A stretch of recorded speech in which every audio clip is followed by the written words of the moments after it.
Hello YouTube, this is David back again with some more thoughts about this and that.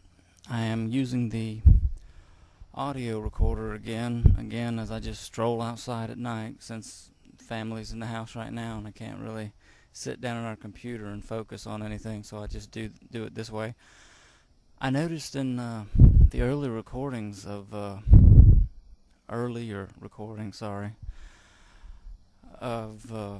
Muppets Most Wanted and what else? Captain America 2, The Winter Soldier, that this audio is not that bad when put to a little screen, a little prepped screen of different images dealing with whatever I'm talking about. And so I thought, you know what?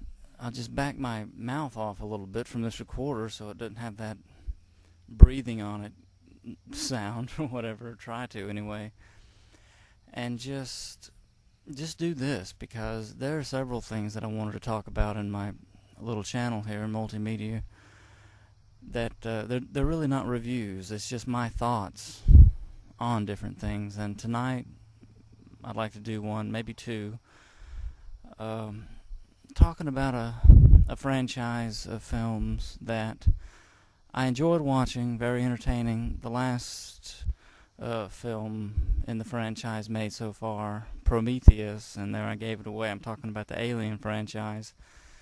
Kind of left me at a little bit of a loss. It made me like the Aliens movies again, but at the same time, I can see Ridley Scott taking a whole different approach in his storytelling and what he's trying to do this time. Not exactly the same old thing, and yet so many people speculate about exactly what he is trying to get at. And basically I just wanted to make a little video dealing with my thoughts about the Aliens movies. I think I would like to take them one at a time. Or how should I do this? Should I talk about Prometheus tonight? Maybe I'll make that a separate recording. Yeah, that's what I'll do. I thought maybe I'll talk about the Aliens franchise and the X-Men movie franchise tonight, but maybe I'll just stick completely to Aliens and get all my thoughts on the record for my channel anyway about those films tonight. Just talk about the earlier movies and then Prometheus, because Prometheus is the film that I have the most issues with in terms of why did they do this and what in the world was that and what are they doing and just what's going on with that movie. And yes, I am looking forward to the sequel, and I wish they would put the pedal to the metal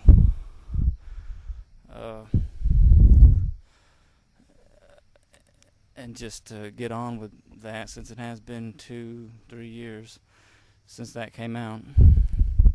And again, I hope the audio recording isn't a big issue with anybody who might listen to this. It's just, I don't feel like staring into the camera and doing this. I would rather just dig into my head and just get all the things that I've been thinking about lately to fluff out my channel a little bit more, and tonight I'll just be talking about Aliens. Hopefully I can have this recording far enough away from my mouth so that it'll just sound all good and won't get that that tapping on the microphone sound, that blowing on it sound. Anyway, that's what I'll do. Just the alien stuff tonight, and I'll talk about Prometheus in the next recording. Maybe I'll do that one tonight too, but anyway, aliens. My mother, and I gotta get this out first and foremost, my mom of all people, she's actually the person in my life who, because my dad hasn't been in the picture for much of my life, who would rent movies, and some of the movies that she would rent, some of them would be action films. And for some reason, I understand where she's coming from more and more with this film. The more I think about it and the way I judge films now in this part of my life, as far as are they good, are they bad, are they entertaining, are they worthwhile. She loves Aliens, not Alien, Aliens, with Michael Biehn and Bill Paxton, and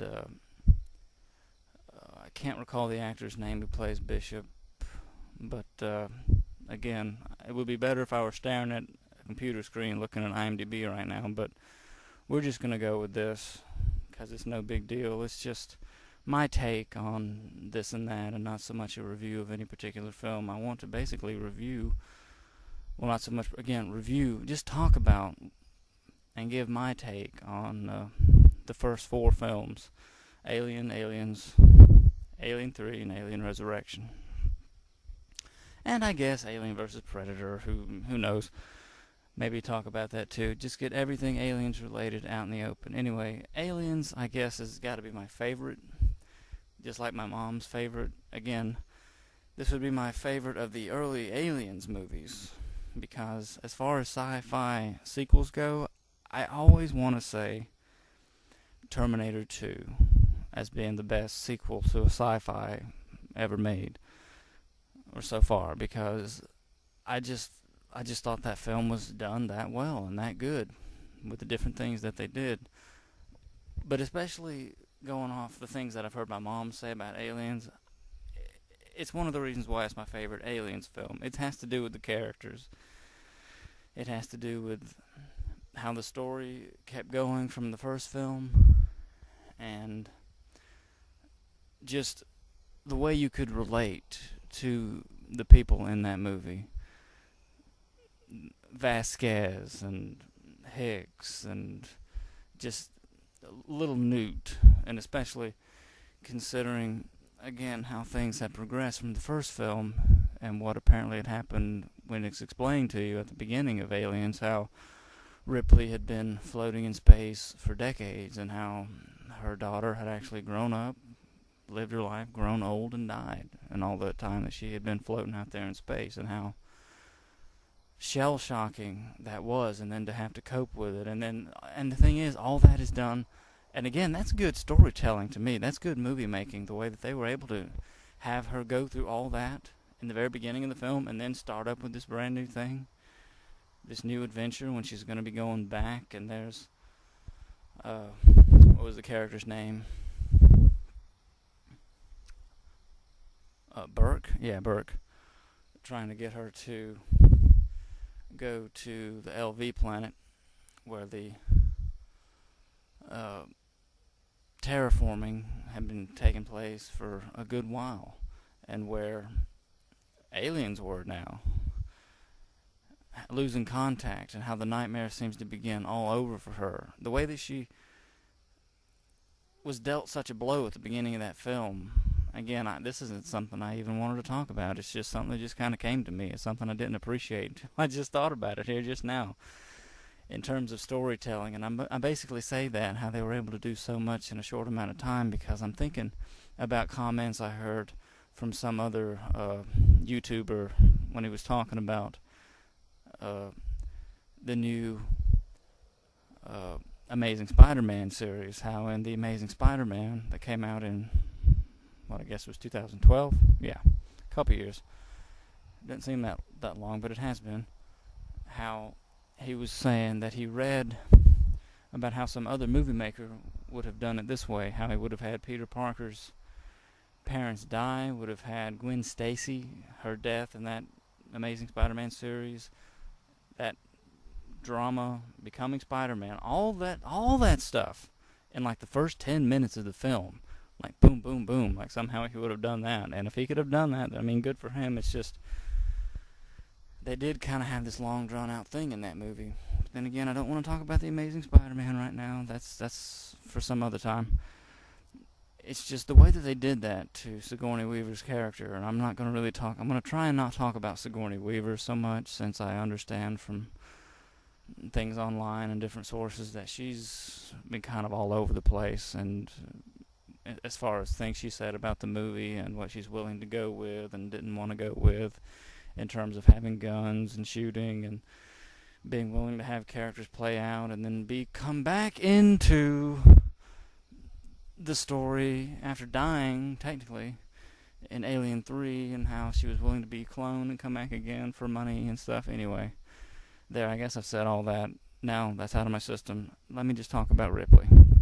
Ripley's character is really interesting, because I'm thinking in terms of the drama, even though it's technically, I guess, it's a horror sci-fi film series, but it's just to think that she lost her child. Not that she lost her, but that she missed out on her child's life and wasn't there when she passed. Not that that's what would have happened anyway. She most likely would have died being much older than her daughter. It's just that mind blow to the whole thing. The way she's lost her child, and the way she kind of, in the story, it's like she regains all these things. And again, I got to give kudos to the way they made this movie. I've got to give kudos to James Cameron for the way this movie was done, because I don't recall, and this is why I'm not talking much about Alien, the first movie. I've only ever watched that movie once all the way through, and that was years and years ago. And I haven't even rewatched it, even with my interest in things like Prometheus, rekindling all that imagery from the first film. I just haven't watched it. It's basically, for me, just been Aliens and Alien 3, and I know I watched or rented Alien Resurrection when it came out years ago, but other than that, it's basically just been Aliens, probably the fan favorite, or maybe tied neck and neck with Alien the first, since I know a lot of people say Alien's the best, and then a lot of people say Aliens is the best, with Alien 3 being right out, and people not really caring for Alien Resurrection despite all the gore and whatnot.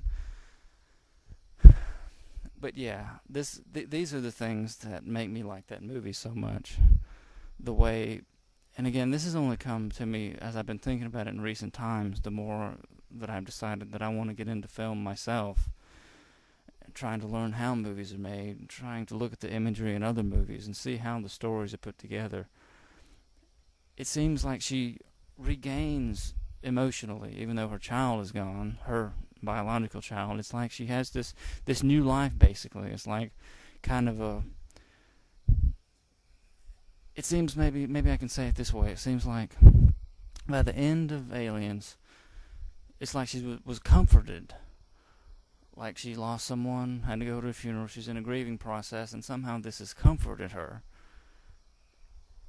And the thing about it that makes the story so interesting is the fact that it's all tied up in with the nightmare of the alien that she was able to jettison out of the thing and blow the ship on the first film, and yet it's Alien in her life again, the aliens, the xenomorphs, that put her in this situation where she goes in so bravely at the end of Aliens. I don't care, Hicks, I don't care, Bishop, she's alive, and I'm going to get her. The way she straps up, armors up, or not armors up, but gets those big guns with the flamethrower and the extra magazine and all this stuff, and she's going to storm this place and find Newt. The way that she's fighting, she's fighting. The way she rescues Newt from the queen, and you see the queen. Okay, every one of these things comes from an egg. So what's laying these eggs? That's the way the way they cut the movie up. That's the way to make a movie right there. To reveal things just at the right time to make it so satisfying. It is a good film as far as Aliens movies go.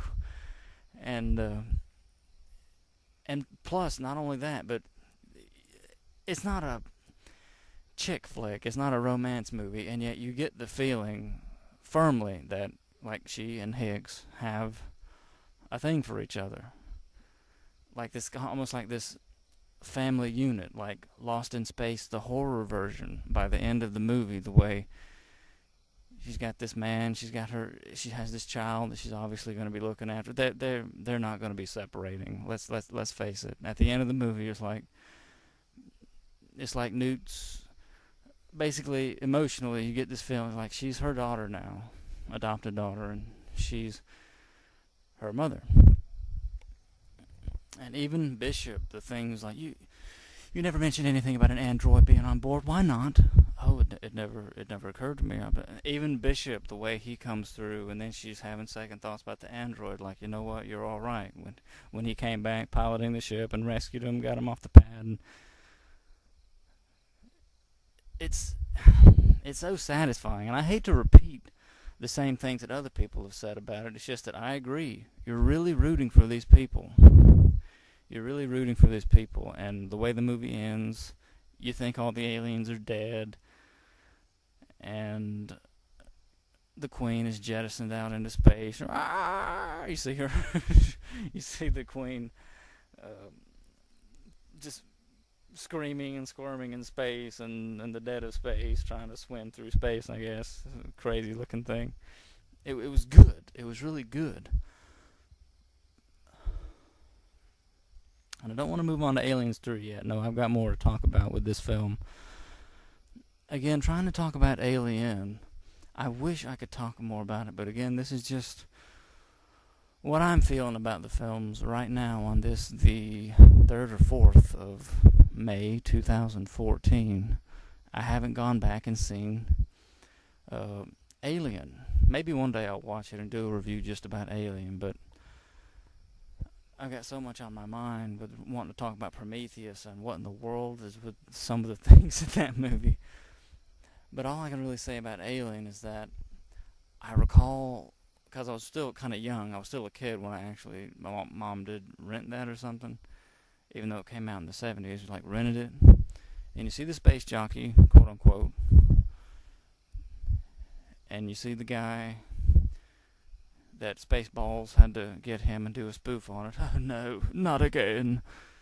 Chest burster, and him singing "Hello my honey, hello my darling" on the cafe counter in Spaceballs. But the way she's the only one, the survivor, the nightmare, took all of her friends, all these people who, and again, I'd have to watch the movie again to really get what other people are saying about the film, or have said and continue to say, that kind of like what I'm saying about Aliens 2, the way you love the characters, like you could identify with them because they were just regular people. That's what people have said about Alien.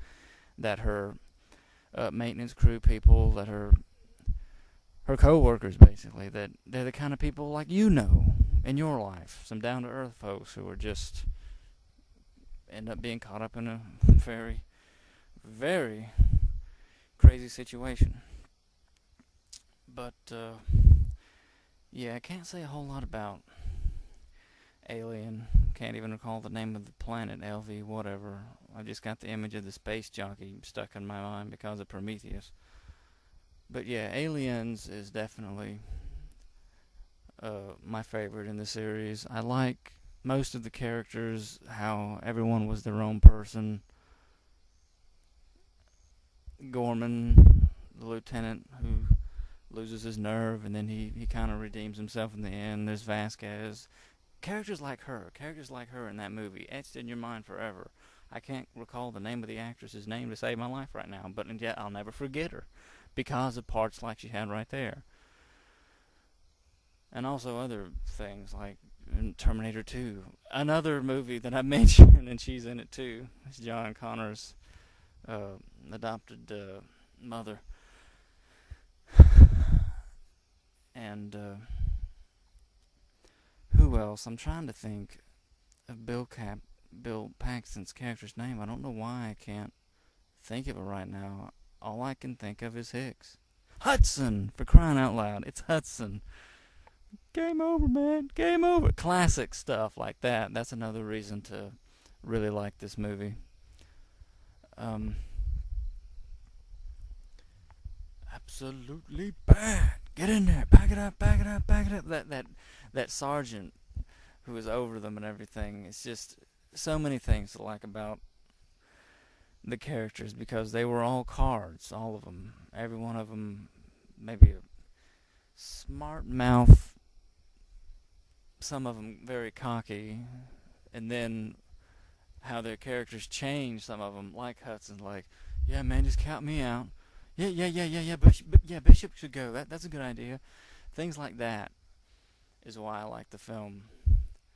And the way Hudson dies, the way he's like all into it, like almost ready to die. You know, he's when the aliens finally get him toward the end of the film, and then Vasquez and Lieutenant Gorman having something of a moment, dying together in that ventilation shaft after basically it's like she wants to blame his poor performance as a leader and a responder on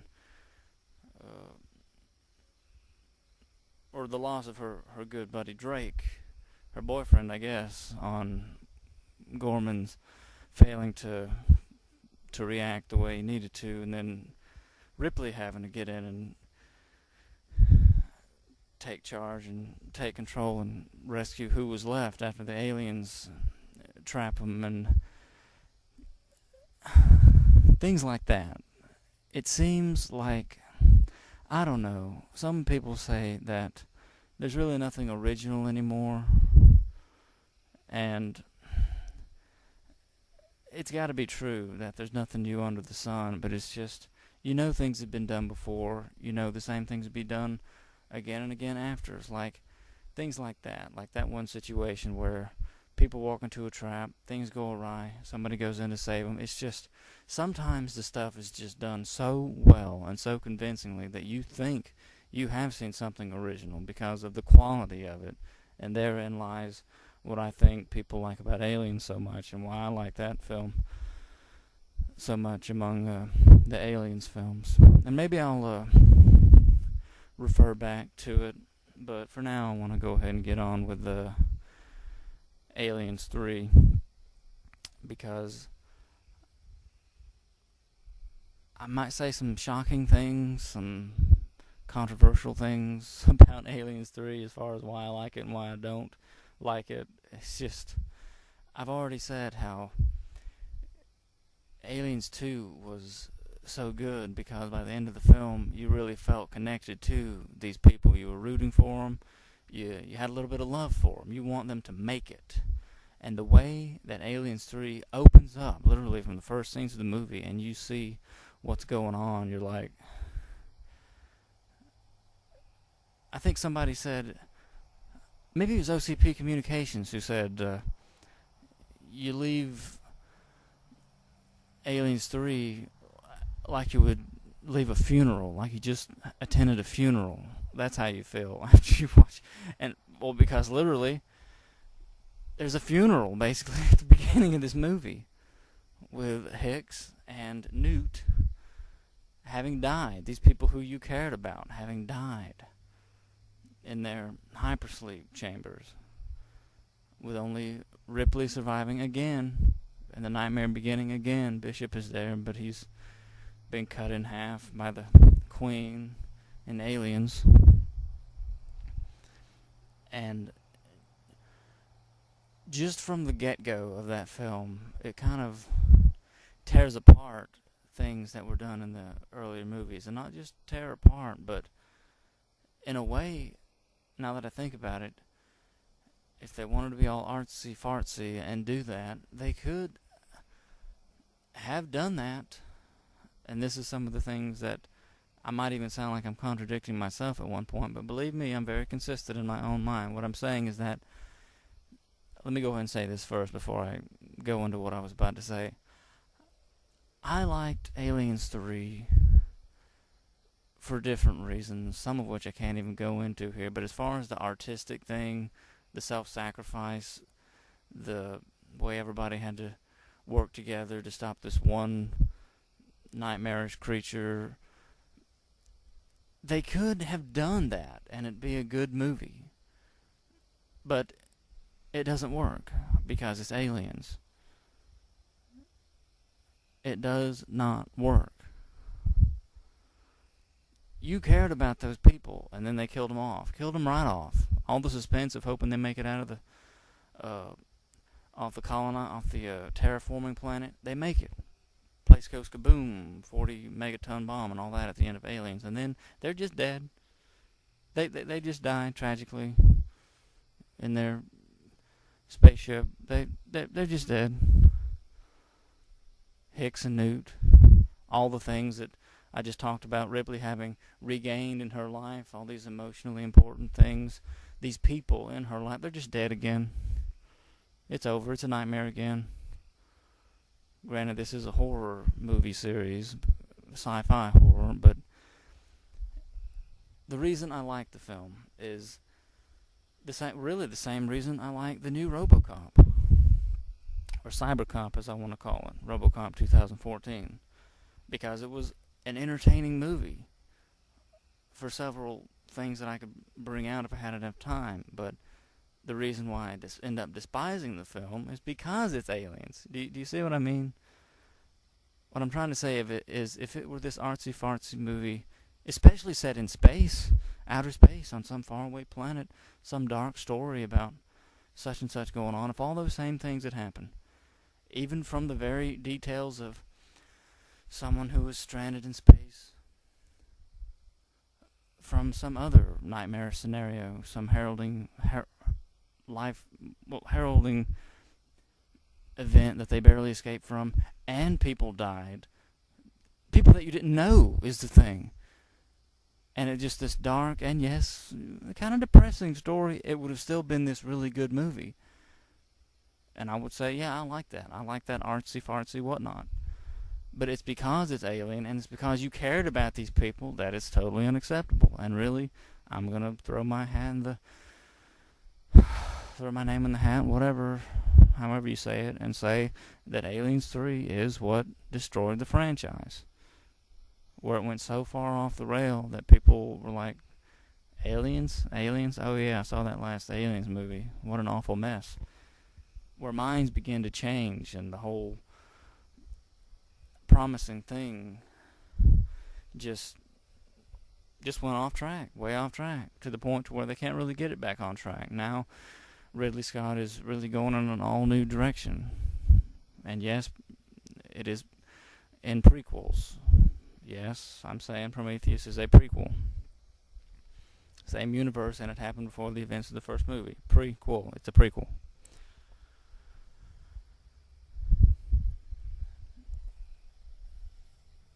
And again, I can't really go into Alien 3 all that much, not only because I haven't seen it recently, but just because,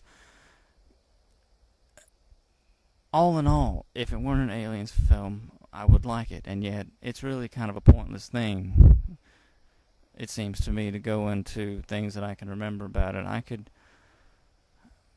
maybe even do without some of the certain actors. What I'm talking about in terms of why I like it is just the basic premise of the events that happen. Again, some of the acting can go, some of the actors, you can get different people for all I care. I'm just talking about the general thing of maybe a creature that had been...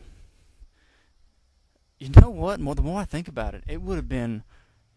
Aliens 3 may have been a great movie if it were just... Let me think of some generic title.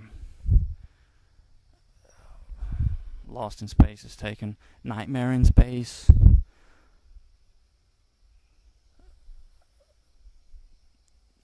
Some other thing altogether, that it could have been a really interesting movie. It's just, that is not what people were expecting. It's not what I was expecting.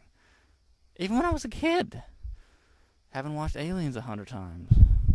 Or maybe my mom having watched it 100 times and me having had to listen to it, because I didn't like Aliens all that much back in the day. Not as much as I do now anyway, as far as appreciation for the characters and the story. But yeah, the more I think about it, yeah, Aliens 3...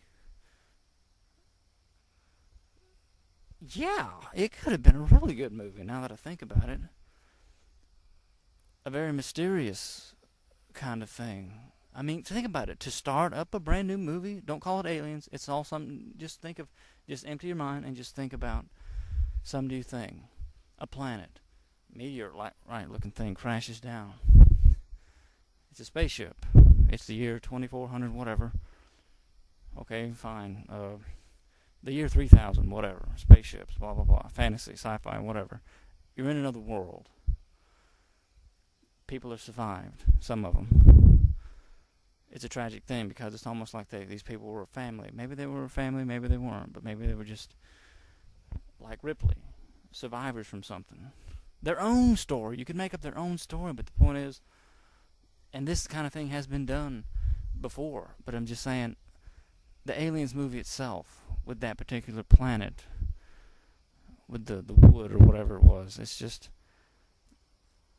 and the monks or the prisoners, that kind of thing, it could have been a really good movie, but it's in the wrong franchise, buddy. It's in the wrong franchise. And herein again begin the issues of further movies. Ripley dies at the end of the film, sacrificing herself in order to kill this last alien in existence or whatever that they know of. And there's the real bishop, Scott Henderson, is that his name? It just kind of came to me, it might be the wrong name, for the man who plays Bishop and the one who played Wayland, and the one who played Wayland in AVP. Or is it Mark Henderson? I'm not sure. The way she dies, it's upsetting to me to even think about what I saw in the movie. And again, I haven't seen it in years. I'm just going off things that I remember, because this is how emotionally scarring some of this stuff is. You actually do never forget it, even though you might want to. Basically, all the prisoners had to be terminated. The guy who I think wasn't even an inmate, I think he died in the course of the encounter with the company people, the corporate space whatnot people at the end of the film. So basically everybody's dead, except Wayland, I guess, at the end of that film. And then, ta-da, here comes Alien Resurrection. I remember this stupid, cheap thing that gets you going for a minute, but then the more you think about it, you just hate it. The Twinkle Twinkle Little Star promo that I remember seeing when I guess I was in my teens by then. When was that, 1998 or so? Yeah, 1997, 1998, somewhere in there. Just a bunch of junk. I might not even talk about that movie very much because I only saw it a couple times. Ripley isn't Ripley, she's a clone. Totally out of character with some of her awful dialogue. Characters who, in my opinion, were only memorable because of how over the top some of their silliness was. You kind of get attached to a couple characters and then they die. Aliens are out and about again. You see the awful albino creature actually birthed and not out of an egg, killing the queen alien, and how bizarre some of the things in the film are. You see again more space marines, or were they just like hired security people? I don't even remember. I don't care. It's just not a movie that you care about. Winona Ryder, is that her name? Yeah, as the new. She seemed the least, like I think about it now, she seemed the least like an android or any kind of robotic character. Cyborg. I know they're androids in the Alien franchise, but the least like that of any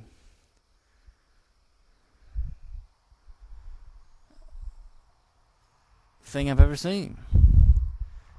And again, I kind of like Michael Fassbender's android David, but some of his dialogue, it's almost like he's an evil person and not just an android in Prometheus. The way, well, I'll get into that whenever I talk about Prometheus, because Prometheus needs its own recording.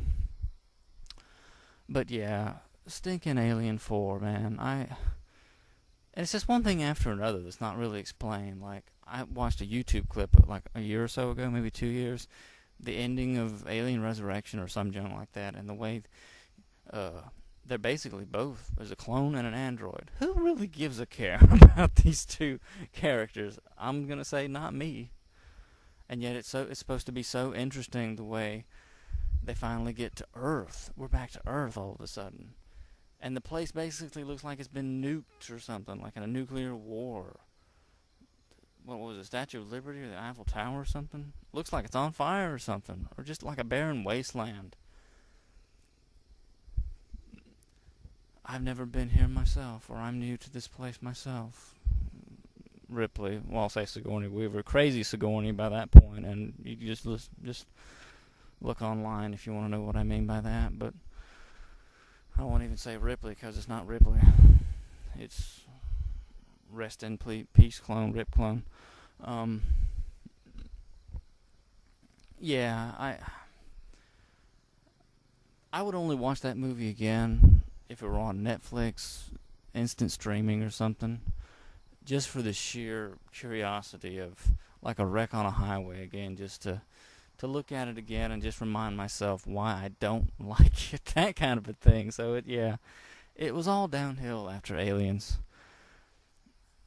To have such a good, I mean, as far as sequels go, something that a lot of people, and again, not everybody, I know a lot of people consider Alien a classic, one of James Cameron's, Ridley Scott's finest. But for the people who like Aliens, I kind of side with them. And as far as sequels go, like the second film actually being better, when especially as trilogies go, the second film is usually the trickiest one. And suddenly I'm thinking about Thor 2, The Dark World, and I just saw Captain America the other day, but I mean, the thing about those movies is it's leading right into another huge film when all the Avengers get back together again, so it's not even really like it doesn't really suffer from the pivotal film complex that a lot of movie makers have to overcome in the second installment. But yeah, that's the Alien franchise at this point for you. I could talk about AVP, but again, it doesn't seem like there's a whole lot to talk about. I do not hate the actress who was the lead in that film, Sana Latham, I think her name is. I actually like her in some of the things I've seen her in. I kind of like her in that. But it's just the overall film of, there was no need to have this crossing of the universes. I don't really like it. I mean, it's one of those things when I was younger, hey, it's kind of fun, aliens versus predators, but in the overall thing, in the end, you're just left thinking these two separate entities really are more interesting on their own. And yes, I think the Predator potentially is very interesting. Maybe not as interesting as they could make the Aliens universe and all that's going on there, but as far as, I mean, it could be, considering, just depending on how creative people actually go and get with it. Because I like the first Predator movie with Arnold Schwarzenegger, the whole idea of there being a predator that's even worse than man. And I'm thinking in the contrast of, here we are, in some South American jungle, the biggest, baddest men in the world, this elite fighting force, these warriors who have fought all over the world and who have endured all this stuff, to watch them picked apart one at a time by this thing, this creature. It was an interesting movie. It's an interesting little tale to me, Predator. But there is only so much you can do with it. There's only so much you can do with the Aliens, and I'm afraid they may have gone and done it all. Maybe Ridley Scott thinks that the only interesting thing left to do is what he's trying to do. It's just, what is he doing? And that's, what is he doing? And so that's what I will talk about in Prometheus. Maybe I'll do that recording tonight. I'm not sure. I'll just keep rambling like I am now if I do. But yeah, these have been my thoughts on the Aliens movies. Interesting thing here and there, some entertainment here and there. I'm certainly not someone who will talk about aliens just to talk about aliens, not the movies, but space, the possibility of extraterrestrial whatnot. That's not what this is about at all. This is just my thoughts on these movies that have been made, and there's really nothing else I can say about these movies.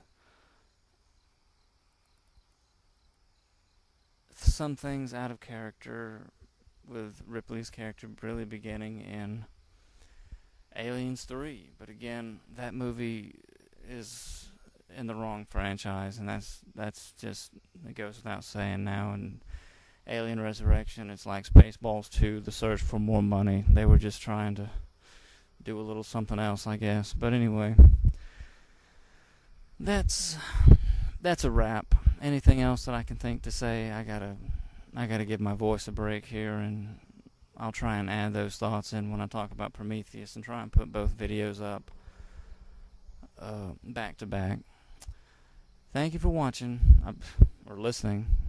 I guess you can stare at the screen, but thank you for listening to me. Thank you very much. Hey YouTube, this is David back again. I've been thinking about it, and it seems like I was basically just all over the place rambling about the Aliens movies, and so I think I'll make this Prometheus rant, if you would, because really I'm just going to be asking a lot of questions about things that I think are just, they don't make sense to me, and so I just want to talk about Prometheus now, and maybe I'll get back into some of the earlier movies. It's just I've been talking a lot, and I did need a break from my motor mouth talking about the earlier movies. Prometheus. Again, this will be one big video, everything to do with aliens and Prometheus. When I saw,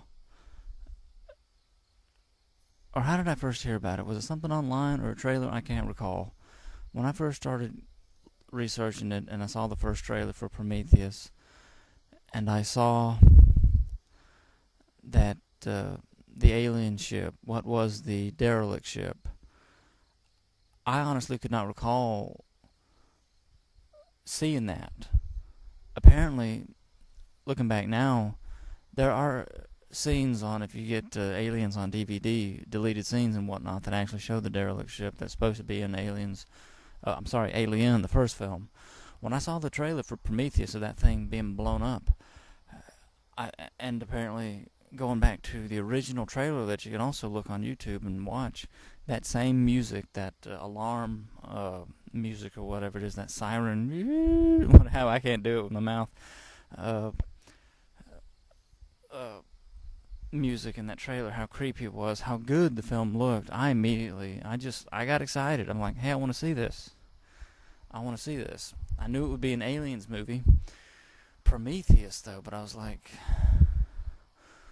okay, what is this? Is this a sequel? But looking into the YouTube comments immediately and on things written about the trailer online, just anywhere on Google, I remember looking 2-3 years ago now and reading up about it as much as I could because I was interested in this movie. That's what the trailer and the idea of another Aliens movie did to me. See, so I can tell you right now, Aliens, they're still intriguing. It's an intriguing little sci-fi story. I mean, it's fiction, it's fantasy, but people eat it up, and I'm one of them who go and I give these films a look. I want to see what people are doing, how they're doing these stories. Just a fascinating thing, I guess. I guess I could talk about that in itself, and not even the movies. But anyway, I wanted to see the film. I watched the trailer several times, looking at it, reading the thing online that said it's a prequel, and someone even saying in their early reviews, like, oh, they're doing a good job of making it look like a prequel. And I think they were basically talking about some of the clothing or something, or the style of clothing or something, that it was more in line with the first Alien or something like that. But thinking about it now, the movie itself, there's no way it looks prequel-ish, not by a long shot. It looks more advanced than any of the other things that you saw in the Aliens films, and that's what's so irritating about it, that it seems like there's more technology. You see a hologram that you didn't see a hologram ever in any of the earlier movies. You see a spaceship that looks, it just looks better. That's the only way I can think to say it. Looks better than the Savaco, the military ship, and all these other things that you saw. Granted, I like that scene, the motion capture, whatnot, however you want to describe it. The space station scene in Aliens, where Ripley was when she was retrieved from space and brought back by the deep salvage team, where she was recuperating. That was a neat little scene. I like the look of that stuff. I think it looks good even now. I don't think it's necessary to have a lot of this junk that it sounds like people paying outrageous amounts of money to have some of the CGI stuff done. I like that stuff, to be honest with you. Some of the CGI is better, some of it's not. Some of the good old stuff actually looks better to me. I like the look of it better. But that ship, it's like, it's more advanced, and yet it's supposed to be a prequel. And yes, it is a prequel, and I'm going to treat this little spill of mine like this movie is a prequel, because it is.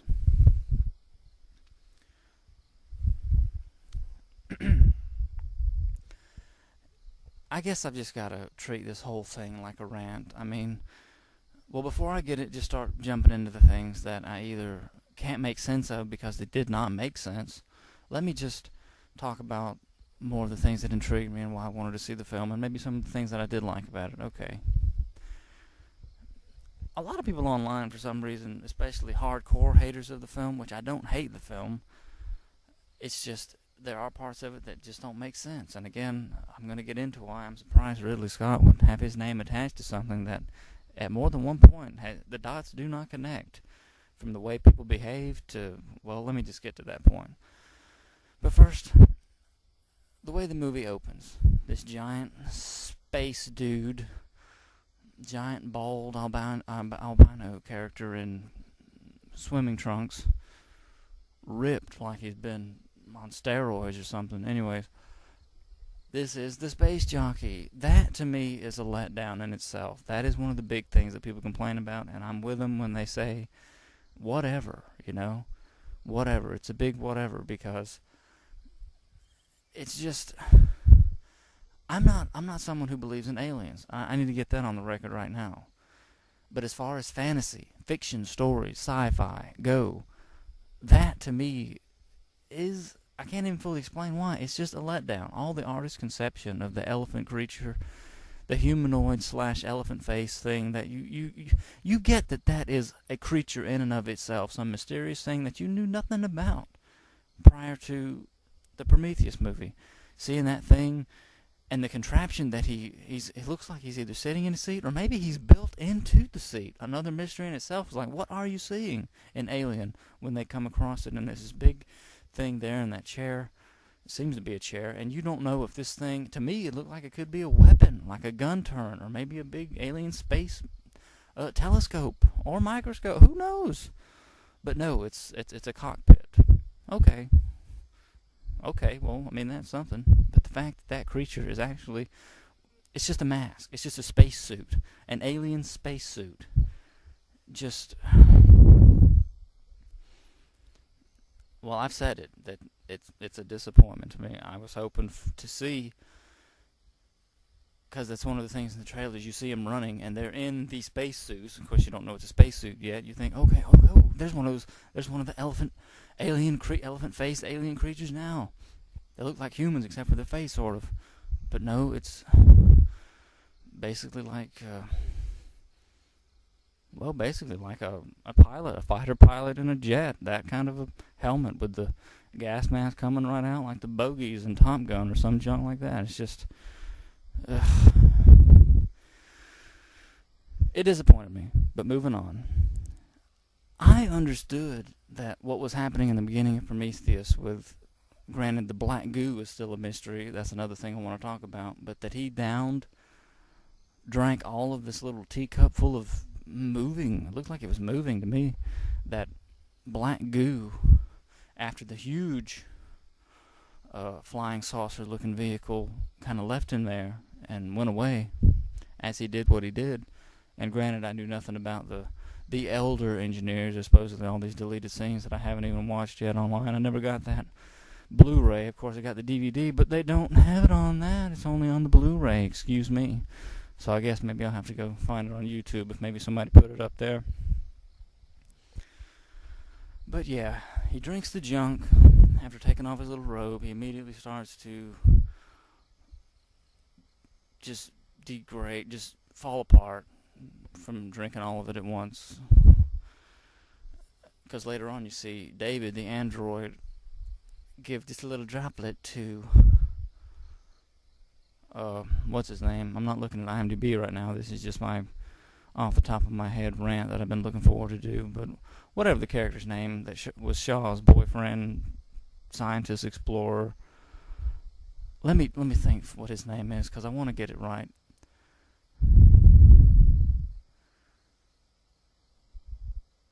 Oh, I can't think of what his name is. Anyway, it doesn't really matter, because it was one more of those characters that I liked and then I didn't like, and then the way he played out of the picture, dying like that. Anyway, again, major spoilers. I guess I'll put spoilers in the titles of this video. He falls apart. The engineer falls apart. And I understood what I was watching, but I was just like, huh? This is an aliens film? It wasn't clicking with me what was going on yet. And really, now that I've watched the movie several times, and I still don't really like it. Okay, he was seeding life. You don't know if it's on Earth, but you get the idea, okay, I guess that's supposed to be Earth. He was seeding life on Earth. We came from aliens. That's basically going to be the thrust of the movie. We came from aliens. Mankind came from these engineers, as they're called in the film. Skip ahead to the future, not even present day, the future. Shaw and her boyfriend are scientists of some sort, archaeologists, don't really know, or I can't recall exactly what their field is supposed to be, but she has this idea just from these little inscriptions on different artifacts found from several different locations. Granted, that is the kind of thing that actually does make sense if you see a common thing in a common anomaly in different places all pointing to one thing. Well, there is something to it, and yet this movie is still bogus. Okay, she thinks they came from aliens and that this thing that they found, these 5 little dots, the same little figure pointing to the sky, to the stars, and the arrangement of the stars. And the way they get this, it's such a stretch of the imagination that they do all this just to get you into the situation. Granted, it's the same kind of thing they did at AVP, though. Several different artifacts from Egypt, South America, and, China, different places, all pointing to this one place. I guess it was in Antarctic. Is that where they were in AVP? Yeah. And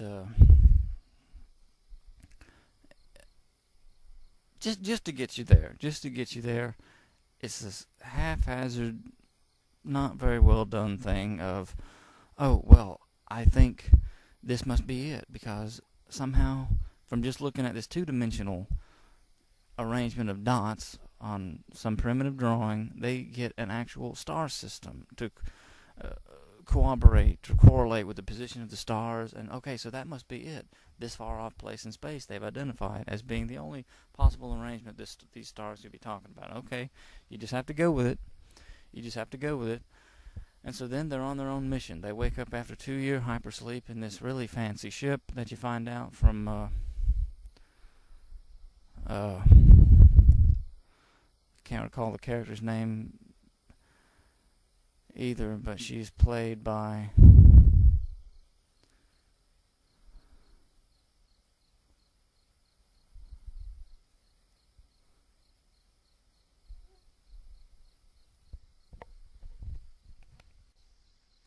Charlize Theron as Meredith Vickers. Yeah, she says it's $1 trillion mission. They spend $1 trillion on all the people, the specialists to come along and actually do the work and the research and the manual labor, as it were.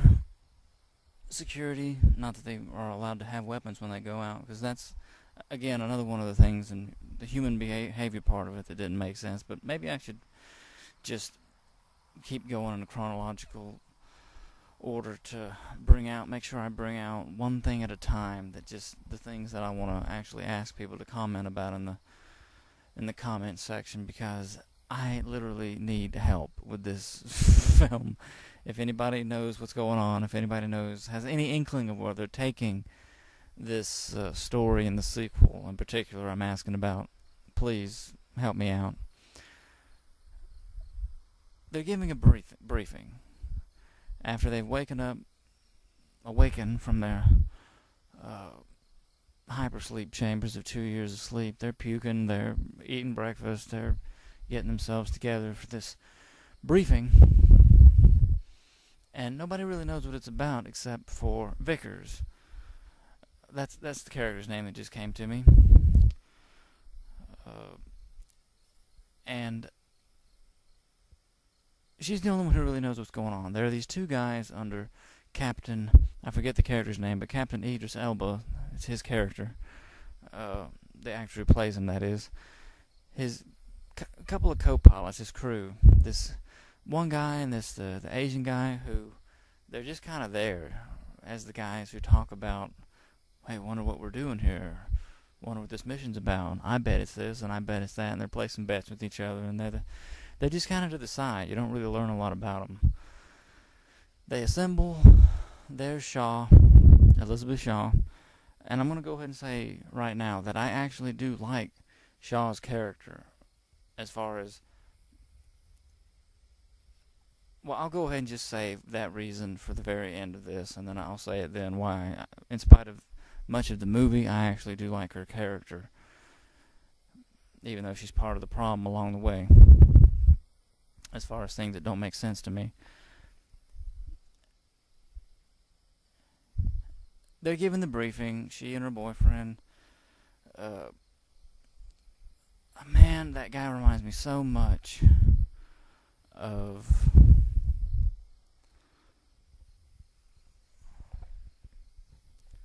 And so, it's briefing time. Gotta be told what's the score, what's the mission, what are they there to do, and so forth. And you've already been introduced to David. And again, I want to go ahead and admit here, I guess more or less confess, that I actually saw this at the theater. I saw it twice.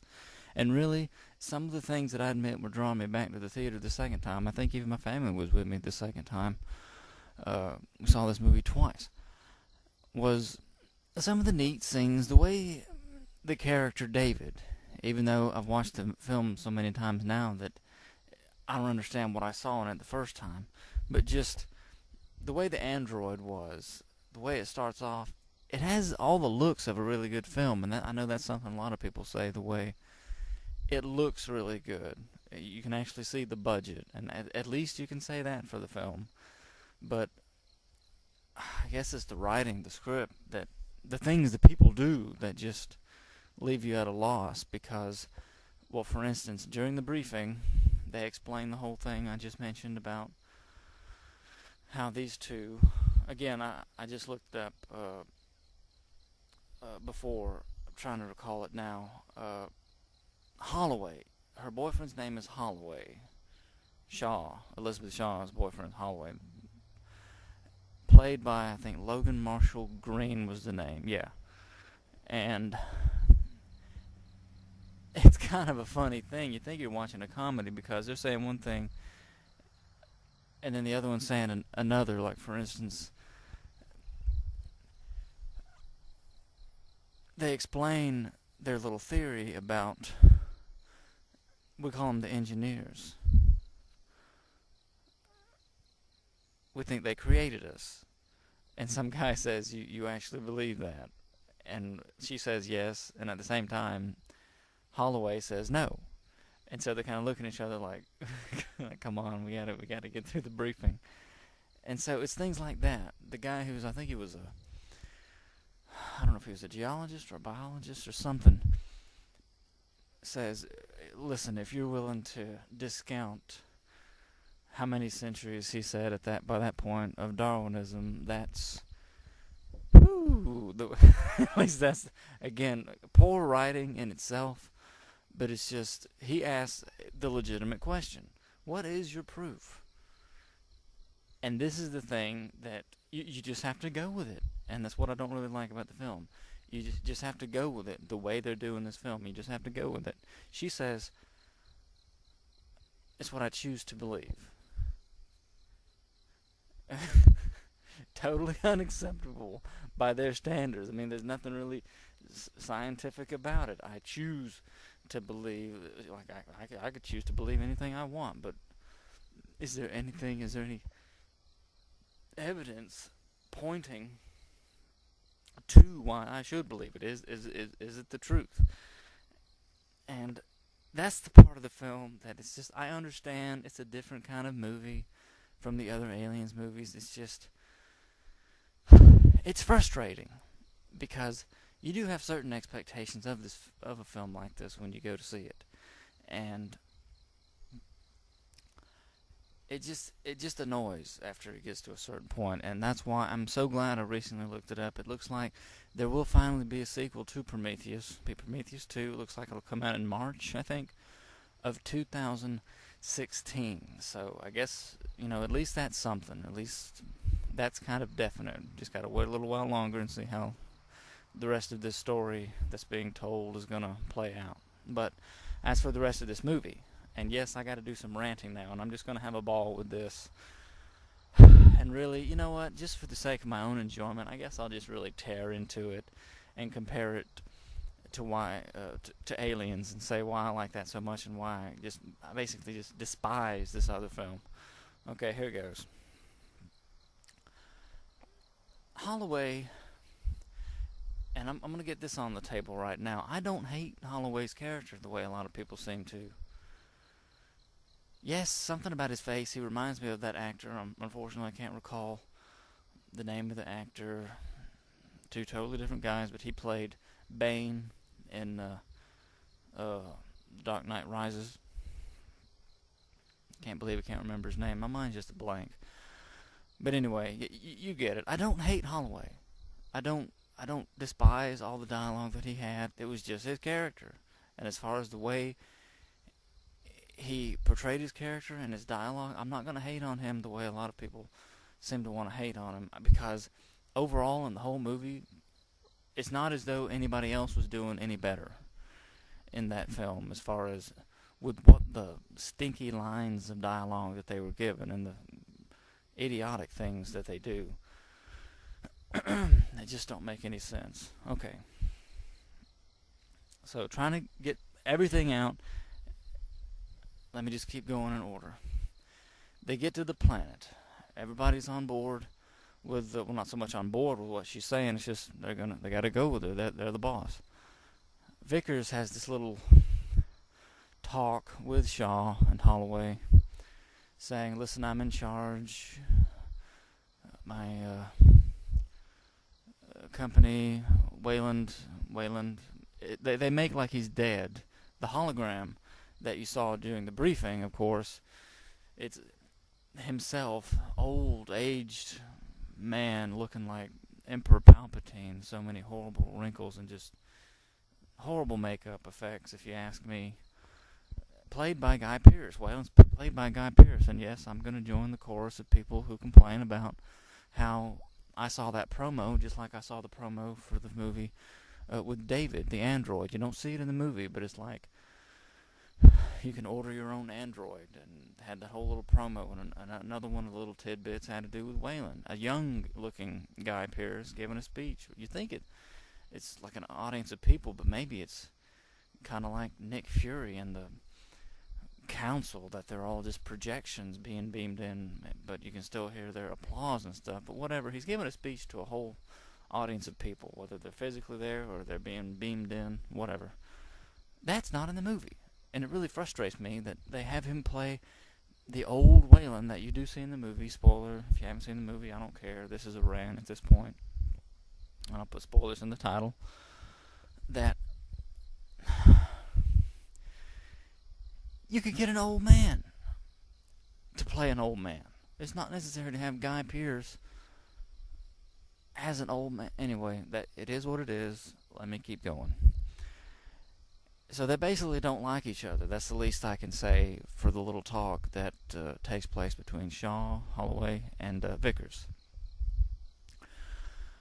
Idris Elba, his character is the captain. I'll just call him Captain. I can't remember his name in the movie, but I'll just say Captain Idris Elba or something like that. The pilot, which unfortunately they go along that kind of chain of command in this expedition, wherein it's the company person, in this case Charlize Theron's Vickers, who is in control, who's in command, and basically everything to do with the ship Idris Elba has a say over, because basically she just overrules him and his advice, as do other people, the scientists themselves. Nobody really wants to. He's basically not so much the captain as just the pilot, the way his character is written in the movie. But yeah, I liked Idris Elba's character because he seemed to be someone with a little bit of, you might call it, down home common sense, in terms of caution, in terms of prudence, things like that. Don't put people's lives in jeopardy and treat people like human beings. Anyway, they land on the planet. Holloway says something like God does not build in straight lines or something like that, and because he's just noticed in the peripheral of the ship, they're looking out of the cockpit, this huge, beautiful space vessel of theirs.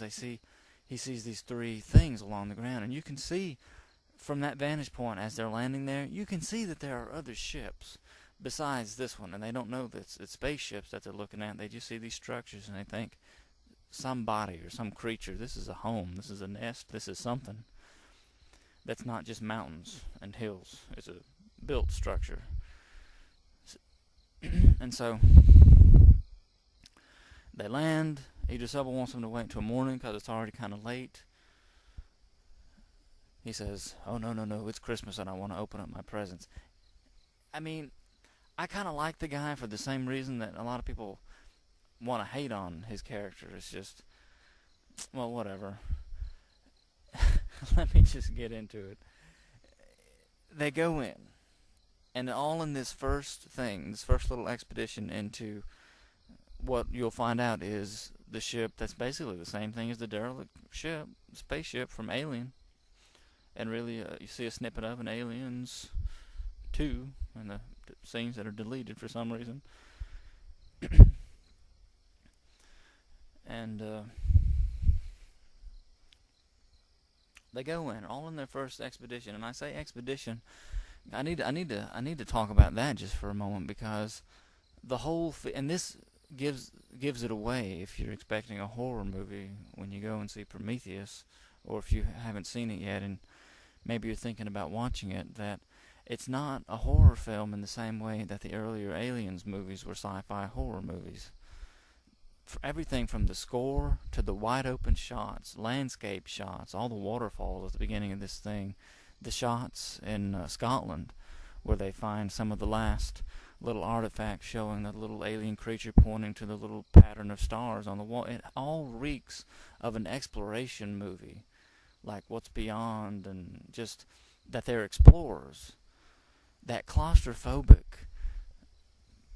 tight spaces, dark hallway type creepiness that you had with especially Alien, and I can remember that just from watching it one time years ago, but also in Aliens, being trapped inside on a plane. You can't breathe outside, so you're stuck inside with the aliens that'll kill you. That kind of horror, it's just not in this movie. Not even what happened in Alien 3 or Alien Resurrection. It just doesn't seem like a horror movie.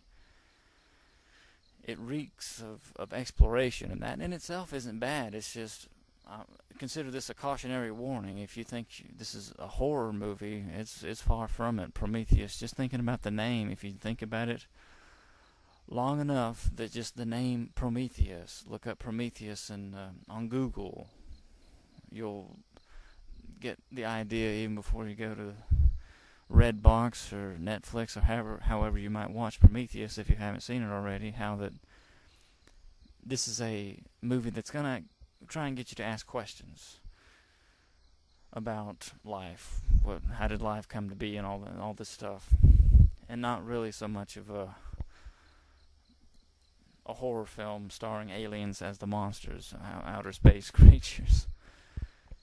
And all in their first expedition, back to the film, they go into the ship. They don't realize it's a ship yet. It's just some structure with hallways and weird little vases. The same kind of thing they did with all the eggs in Aliens. A queen alien that had been laying all the eggs. In this one, you see these vases around everywhere. And this huge statue you can see in the trailer, it's clearly a humanoid head, like a man's sculpted head. Huge, massive head statue. And it's kind of obvious, and yet there are some things even the characters in the film still have to put two and two together about some things. But anyway, the android David is messing with everything. He's touching everything. He has been studying all all these different cultures. Of course, he didn't sleep like everyone else did during the 2 years of hypersleep. He's been doing tutorials with the computer system, learning languages, watching, just getting into human culture and all these languages to the point to where he's trying to learn the alien language, if they even encounter any aliens, as he's looking at these hieroglyphs inside the walls along the ship that they're in when they go inside and they land, even though they don't know it's a ship yet. That always comes later toward the end of the movie when they actually learn or realize things that seem kind of obvious to the moviegoer. And they're telling him, look, don't touch things, and he's opening doors, he's reading stuff. He says, I think I can read this, and all this stuff. And in the meanwhile, the two scientists, and here comes one of the things that I have to just stop and marinate in, how dumb it really is. The character Fifield, and also the guy who he's with, the scientist who, when they first woke up, puked, showered, and were getting food, who's saying, hi, I'm so-and-so. Pleasure to be working with you. And Fifield wouldn't shake his hand. He just says, look, I've been asleep for 2 years. I'm here to make money and not be your friend. Hope you're okay with that. I'm like, yeah, I'm okay with that. So you can see they don't get along that well, but then all of a sudden they see how zealous the scientists are and how they want to keep going further and further into these dark hallways and stuff, trying to find their God or their creator in their mind, as they're thinking these people are just here to. They actually think they're going to find our creator here on this planet. Are they okay in their minds? Are they crazy? But they find the engineer head. David and all of his poking and prodding activated this holographic image that caused them to run down the hallway like a reenactment almost, and that's what you see in the trailer. Only it's kind of a letdown when you actually watch the movie and you realize, oh, this is just a holographic thing of something that's happened in the past, and so, oh well. And you see like 3 of them running down a hallway, and one's kind of running kind of slow, gets stalled, and the doorway closes as he trips, and it cuts his head off. It's like a severed head thing. They find the head. Dave is able to open the door, and you see the rest of the body. And of course, they can't believe it. It's like, oh my goodness, it really is. It's a giant alien or something. And they're like, well, I hope you're happy. I guess you've found your maker, and because they want to go further in. But Fifield, the red-headed tattoo guy, he's freaking out, and this is the part that's really. It might be the single dumbest thing in the film, in my opinion. He and the guy, who weren't getting along with each other, they say, yeah, I thought you were crazy. No, they're crazy. Like, yeah, let's go back to the ship. The ship sounds good. Safe, yeah. Basically, like cartoon caricatures of scaredy cats. Just like, we're out of here. We're gonna leave you all here. And Holloway says, you need to pull yourself together, man, or something like that. But they just walk on, and it's not just dumb, it's insane, really, what these two characters do. Because they leave, they think they're going back to the ship, but then the sandstorm comes, and Holloway, Shaw, and David, who has been also messing with the mysterious black goo in the canisters, even putting one of the canisters in his book bag or his satchel or whatever he brought in there with him.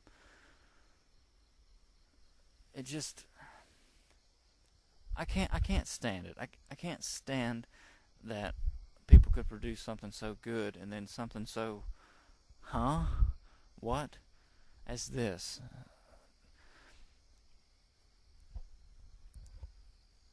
The scientists, and there's one lady, I forgot to mention her name.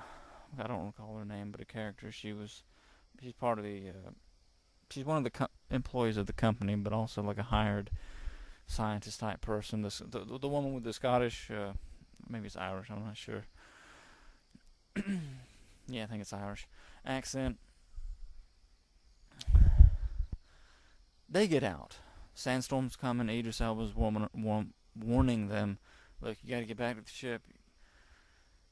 If you're caught outside, it'll shred you, or else you just got to stay inside all night. They're trying to make their way out, and I will forego some of this dumbness for getting into it too much. The whole thing of Shaw running back, risking her life to grab the head that fell off the back of their little dune buggy as they were trying to race back to the ship, and David saving her, and the whole thing of her boyfriend being angry, Holloway, like, what in the world were you thinking? You could have got yourself killed. And David, the android, saying, are you alright? And yes, David, I'm fine. Like the android is the hero there. It's like, but they don't do anything with it in this movie. It's just, and I'm afraid that kind of thing right there, doing something that you're trying to make this, you're asking this big what if question, and then not doing anything with it, that might be an entire movie if, in fact, Ridley Scott does another Blade Runner movie, which I sure hope he doesn't. Hopefully he'll just leave that one alone and just complete whatever his thoughts are on Prometheus 2. Continue that story and not mess with any of the other stuff, because that would definitely be worth the rant of the century. To things like that, with little scene, the android, he feels nothing, he has no soul, just like Whalen says, he's the closest thing I have to a son, and the whole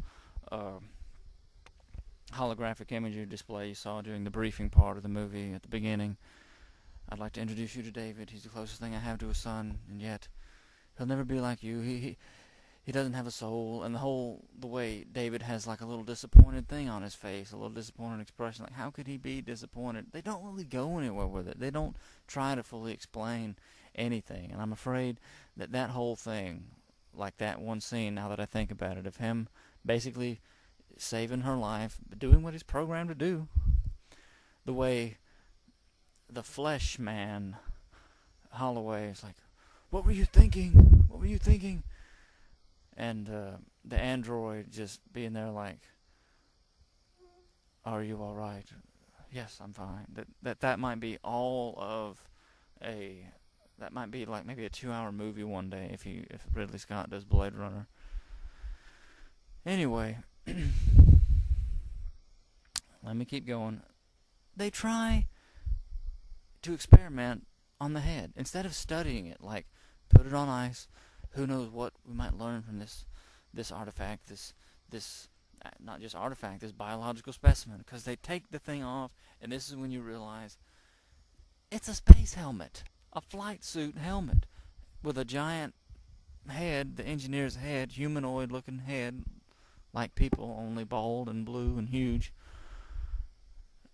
And they try to well, I don't even know I can't even recall what the logic of her trying to zap it with some amps to try to get the nervous system to think it's still alive, get it to twitch and all this stuff. They blow up the head. I don't even remember what that's about now. It just seems, again, looking back, it just seems nonsensical. Another thing in the movie that was like, why? You still have the DNA sample, which they then test, and it's like dot for dot, percentage for percentage, blah blah blah blah blah, completely human. It's supposed to be human DNA. So then it's like she has her proof. Yes, she can't believe it herself, and all this stuff. Like, we came from them, they're us, we're them. They created humanity, and they seeded life. It must have been. And so again, more mixed signals in the movie, because Holloway,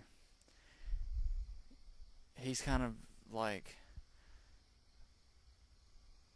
well, I guess that shows there's nothing special about human life. Anybody can do it if you just have a smidgen of DNA or something like that, he says. And then Shaw take exception. She's like, yeah, but who created them? And on it goes. It's and he has like uh,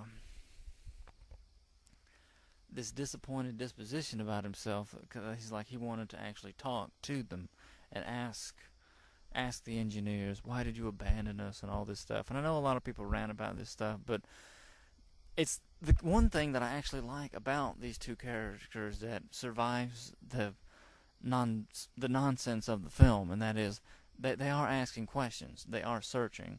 Granted, this kind of movie, it's not going to really be able to ask succinctly, much less answer the questions that is putting forth. It's just basically meant for entertainment.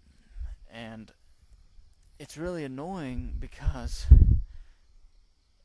you would think that in the film there would be more of a celebration on his part, but there's not. He's generally like mopey and glum from that part on. And he says something that actually upsets her when he says that anybody can create life, apparently. And then apparently you realize that whatever her issue is, it's not really explained, but she's not able to have children. And she says, what about me? I can't create life. And then he makes up with her, saying that's not what I meant, and you're the most beautiful thing in this universe, and all this stuff. And they apparently have sex. At least they don't show it, thank goodness. But more importantly, before that, David, the android, had put a little bit of just a little droplet of the black goo slime from the canisters, that it's really weird pulling this squid looking thing out of a canister and breaking it and just not telling anybody. You come to find out that Wayland is actually alive. Spoiler, spoiler, spoiler. Wayland is alive. He's still in a hypersleep chamber, and the android is able to put on the mind-reading helmet and actually explore the thoughts and dreams of the people in the hypersleep chambers, and that's what he's doing, and that's how he's speaking to Wayland and finding out what he wants his master to do or whatever. And the thing is, and this is another part that has to be ranted about, it's one of the points that I'm bringing out now, that you're not really led to believe this. You just kind of see it, and you have to guess that that's what Wayland wanted, even though you never see Wayland say, go to extremes, kill people if you have to try and make this thing work. And I'll save it for a little bit later, exactly what he seems to want. But David puts a droplet of the black goo in Holloway's drink, his vodka or whatever, that wine or whiskey or whatever they were drinking, when he came in and was being taunted by Holloway again. And again, this got to be a mark against Holloway's character for constantly harping on the android character David about how you're not a real boy, and what's with the suit, why you gotta wear the suit, it's not like you actually breathe oxygen, and all this other stuff. And what was the conversation that they had leading up to that? Let me try and remember it. Maybe not word for word, but he's asking him, I think, about why he's so disappointed, and he says he wanted to know more, not just that we come from them or something like that, that the engineers seeded human life and created human beings or whatever.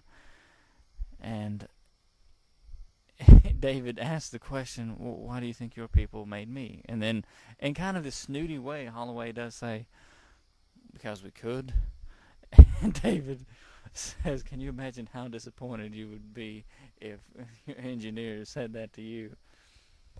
And I think that's when he says, well, at least you can't know disappointment because you're not a real boy. And again, it's like this cycle of he's got to make these snide comments. But then David poses the question to him. I think you might see part of it in the trailer. I'm not sure. Like, what would you be willing to do to find out the answers? to the questions you're asking. And he says, anything. Anything and everything. And I guess in the android's ice-cold logic, maybe he thought he was saying it's okay for him to do what he was about to do, because he gives him the drink with the black droplet of goo in it. Of course, Holloway doesn't notice it. He just drinks the alcohol.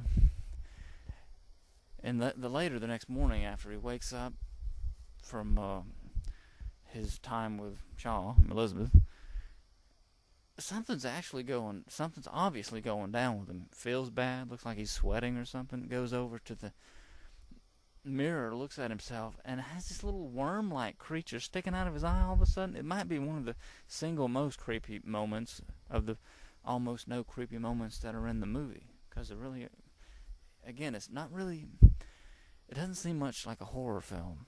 And I'm not just talking about gore. I'm talking about scary stuff. It doesn't seem very scary. Slightly eerie at times, but nothing significant really to me. And I haven't even seen that many horror movies because I'm not into horror in a big way, because I kind of watch Aliens, sort of, because it's a sci-fi horror. But as far as that as a genre, I'm not really into horror. I don't watch slasher movies per se or any of that junk like I watch other things like action or comedy, period pieces and so on. But he doesn't tell anybody that he just saw a worm sticking out of his eyeball. Maybe he thought he just imagined it or something. But anyway, he basically starts to fall apart. You get that idea, like this guy's dying. You're watching the screen and you're thinking the same way the engineer thing downed that cup of mysterious black goo. Well, this guy's deteriorating, just falling apart now too, because he ingested some of the junk. And so he doesn't tell anybody. And I know another guy on YouTube ranted about this, and I got to join in with him on this point, because he's the only one who I heard bring out this particular point, and that being, he just had intercourse with Shaw. You would think that if he really cared about her at all, and I guess this really does have to go, if not toward his character, toward his intelligence, that he didn't say, hey, look, I know we just did our thing. I got a worm hanging out of my eyeball. Maybe we should go get checked out by the medic or something like that. You know, just something. But no, they're going in for a second run to the expedition. They all suit up, going back into what is a ship, and they don't know it yet. Just down back into the cave structure of the place. The building, I'll say. It's actually the derelict spacecraft model, whatever, from Alien, if not the same planet. And so he's coughing, he's hacking like he has a cold or something. They get into the place again. This time Idris Elba, the captain, has come with them, and I think more people go out on the expedition this time. I forgot to mention, when they went in prior, they had actually gotten into this big chamber room where there was like a mural, like space paintings, if you will, up on the ceiling, that in the course of their being there, just their being there, Shaw thought, is why they're changing. All of a sudden you see something that looks just like a xenomorph looking at you, and it kind of changes, and then the music went all sinister and everything, and then they had to run out of there because a sandstorm was coming. Now to get back to the two idiots who had left them because they were scared to death of the place, where else do they end up than the very room that David opened the door and they didn't want to go in, that they were scared of being? How does this happen? People in real life, and just get on YouTube if you want to see some stupid people doing dumb things. Even people in real life aren't this dumb to go to the very thing that were scared to death of, and they get in there, and one of them is smoking tobacco or whatever, pot, something or other, through his space helmet, a little straw, and the other guy's making fun of him. A scientist saying some of the most unscientific things you ever heard in your life, picking at each other. And the thing is, it's a blown opportunity for what could have been a really scary moment. with the dark hallways. They're there by themselves. They don't know their surroundings. It could have been a really creepy horror moment. But no, it's not. All that happens is the black goo has, I guess, mutated some little earthworm-looking creature. How it got there, you don't know. I don't know. And it's one of those things that's just kind of a mystery in the movie. Is it the black goo that caused the little worm thing to become the little alien snake? Did they bring it with them from Earth? Was it already there on that planet? Or what? Does that planet have earthworms and one happened to get on their foot and in the black goo as they were walking? Where did that thing come from? You don't really know. The movie doesn't really explain it to you, and that's what's sad about it, because this was supposed to be this new game-changing, great Ridley Scott film, but in the end, it's just this movie with question mark. And the thing is, even if it is supposed to be asking all these big questions and getting people to think about this or that, it's kind of ruined, even in a sci-fi horror movie, which is not really much of a horror movie, because of all the other questions you're asking about the things in the plot that just don't make sense. Like, where did these worms come from? Anyway, the little idiot looks down at the snake and is like, "Oh, you're so beautiful." It's like, "Hey, baby, you're so pretty." You would think he was high from smoking something, but it was the other guy, the crazy Fifield guy, who was like, "I'm not touching that thing, and what are you doing?" But no, it's the scientist guy saying, "Oh, you're so pretty," like wanting to pick it up and stuff. It wraps around his arm, breaks his arm, then his tune changes very quickly. It's like, "Oh, it broke my arm. Cut it, man. Don't just stand there. Cut it off me. I don't want to touch it. I don't want to touch it." The Fifield character gonna try and cut it. He cuts it with something, and of course, acid for blood, like the aliens, spews on his space helmet, melts the glass in toward his face, and he gets burned. And then the thing goes down, that breaks the guy's arm clean, compound fracture, then goes down his throat. Creepy for sure, but even when I was watching it, it could have been a horror moment, but the thing is, like, scary, and maybe I was a little on edge watching it, but the sheer stupidity of the people who this was happening to threw it off. It threw it right off as you watch the film, because if that had happened to any one of the Marines and aliens, the colonial Marines, later on in the film, after you've really become attached to them, yeah, it would have hit you in the gut. You would have been scared, and you would have been like, "Oh, whoa, oh, whoa." Not with these two nuts, no. It just didn't. And so they play out of the picture, or at least one of them does, and this is the thing. That happened to them during the night. Holloway, Shaw, and David, and the other scientist lady had run out of this place right before the sandstorm got there, and it's all sinister music, like dun dun dun dun, like suspenseful music, like will they make it, will they won't. And again, I'm backtracking to that earlier point. One of the scenes as the sandstorm is moving in, and you can see like camera like looking like it's wisping past the camera, if you will. You see like something out of Treasure Island, like a skull, like if Mount Rushmore had just one huge skull chiseled into it, that kind of a thing. Skull Mountain. I distinctly remember seeing that in the movie, and I'm thinking, did none of you see that? You characters in this film? Yeah, you've already seen the humanoid head statue, but there's also this weird-looking skull in this mountain. You would think that, this is kind of a sinister place. This is like, anytime you see anything resembling bones, a skull, it's like, maybe this is a graveyard. Maybe this is where things come to die. Just a thought. But back to the second expedition. They get in there. They find the guy who had died via snake down the throat and broken arm. They find him in there. They say, oh, like, get a med kit, get a med kit, all this stuff, like, help him, is he alive? It's like, they move him a little bit, and the woman says there's something in his larynx or something, it's deep in his throat. And you see the thing move a little bit, and then it jumps out, squirms away, and you never see the worm creature again. It just killed him.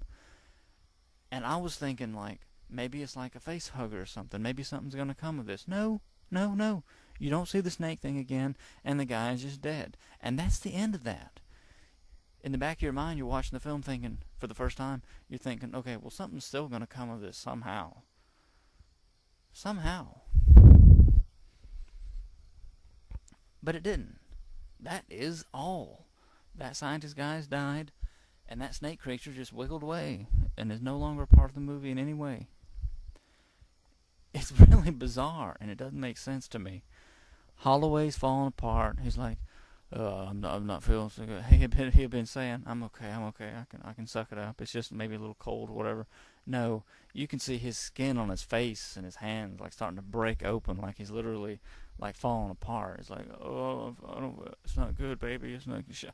Shaw's trying to calm him and say, we gotta get back to the ship, and Holloway's sick and all this stuff. He's falling down like no strength, like, it's not good. Really hard to watch because, again, I didn't hate the guy. A lot of people seem to have been annoyed with him. I didn't hate the guy. I don't believe he deserved to die the way he dies, and yes, he does die in a really horrible way. He knows he's dying. He doesn't understand why, I'm sure. It's all because of the black goo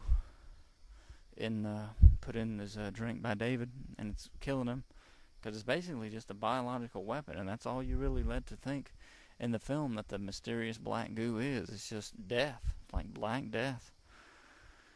And so he's dying.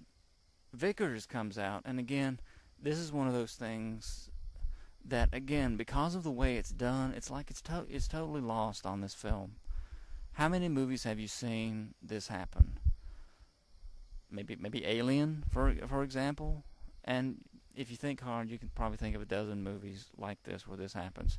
Somebody gets sick, they're infected. Maybe an outbreak movie or zombie movie. Somebody's been bitten or infected somehow, they don't know it, and either they don't know it or they know it and they don't want others to turn on them or something. They're allowed back into some spaceship, some secure area where people are, instead of being quarantined until they're said to be okay or whatever. Not in this movie. In this movie, you actually see Vickers like taking responsibility, like, he's not coming on my ship, and Idris Elba's yelling at her, for crying out loud, the man's sick, just let us get to the medical whatnot.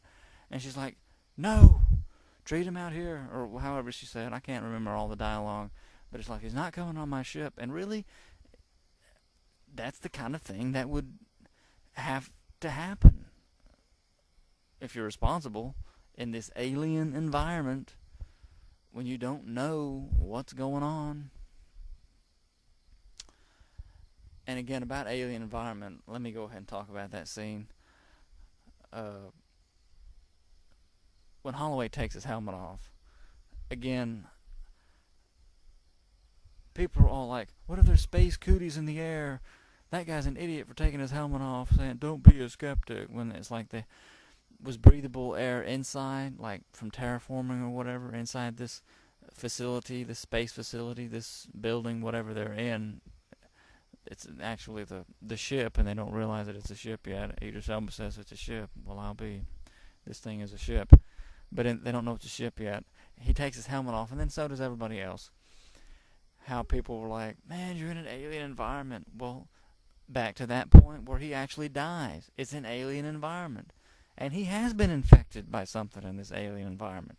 Granted, it's because of the android David, but still, Vickers comes over there with a flamethrower, and in the end, he sees that Shaw's trying to protect him, Idris Elba's trying to speak for him, he's falling apart, his face is torn open by itself, it's so horrible.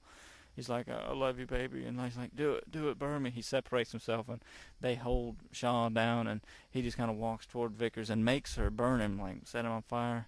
And then her eyes are bugging out, like shocked by what she's just done and what she's just seen and what they've all just seen. He's on fire and he dies, and Shaw's screaming, and the movie cuts to the slow motion. There's more trauma and drama, when I think about it, in that scene than there is horror and eerie, creepy black space moments in the film altogether. Just me personally, that one scene was more. There was more drama to the film than there was horror. Because again, maybe he wasn't the smartest guy around, the brightest bulb, but he wasn't bad. He wasn't a bad character. People may have been annoyed with him, but I didn't hate him. I didn't want his character to die. I didn't want any of the characters to die. Not even the nutball scientists who somehow went back to the place they were afraid of being the day before.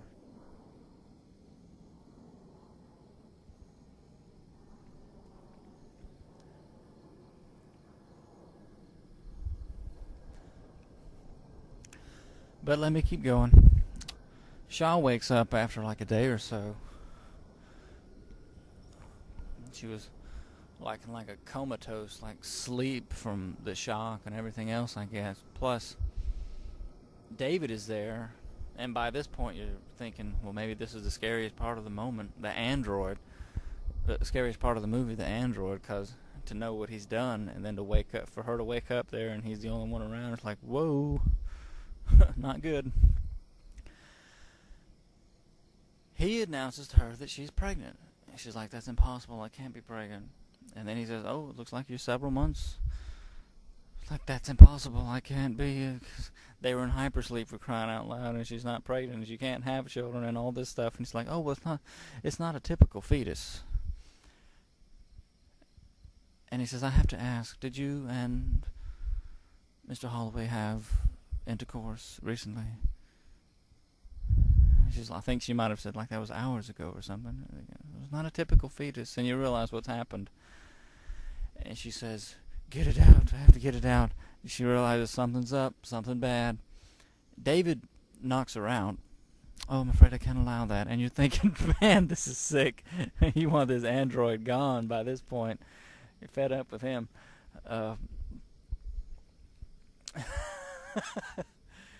Really, he says, I'm afraid I can't allow that. Oh, I'm sure it must be very painful. After he shoots her, like gouges her with something, I remember, some knockout juice, puts her back on the table, gonna be putting her back into cryo sleep. And again, while we're at it, while we're talking about things, people who comment about, well, yeah, this is what Waylon wanted, and it's clear that this is what Waylon wanted him to do, even though you don't know that from the movie. You just don't know that.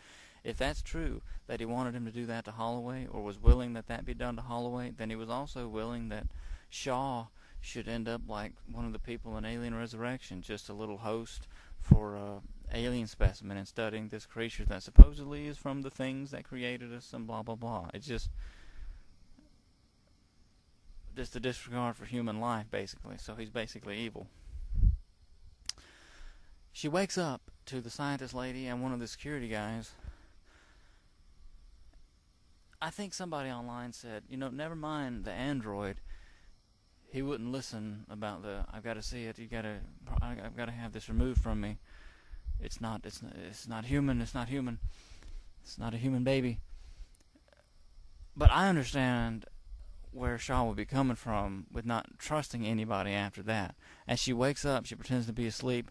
She knocks the mess out of the security guy, and she basically just pops him with something, grabs something, and knocks their head against something, knocks them out cold. The two who are trying to wake her up and put her into cryosleep. She goes into the surgical station thing herself that does surgeries. And again, this had been introduced earlier on in the movie with the little talk that Vickers and Holloway and Shaw had. When Shaw walks over to the surgical station, saying, oh, they only made, 80, 100? Like, only made 200? Or a certain seemingly small number of these things that can actually just perform surgeries by themselves, these machines. And the thing said, this machine is calibrated only for males, only to do men's surgeries. And it's like, you're thinking to yourself, what in the world? Why is it in Vickers' place? Why is it in her special pod that's introduced early in the movie? The 2 years worth of space survival product, the space pod. that could just detach from the ship altogether, the rest of the ship. And you're thinking, you know what, this is the year 2400 or whatever, or however many centuries from now.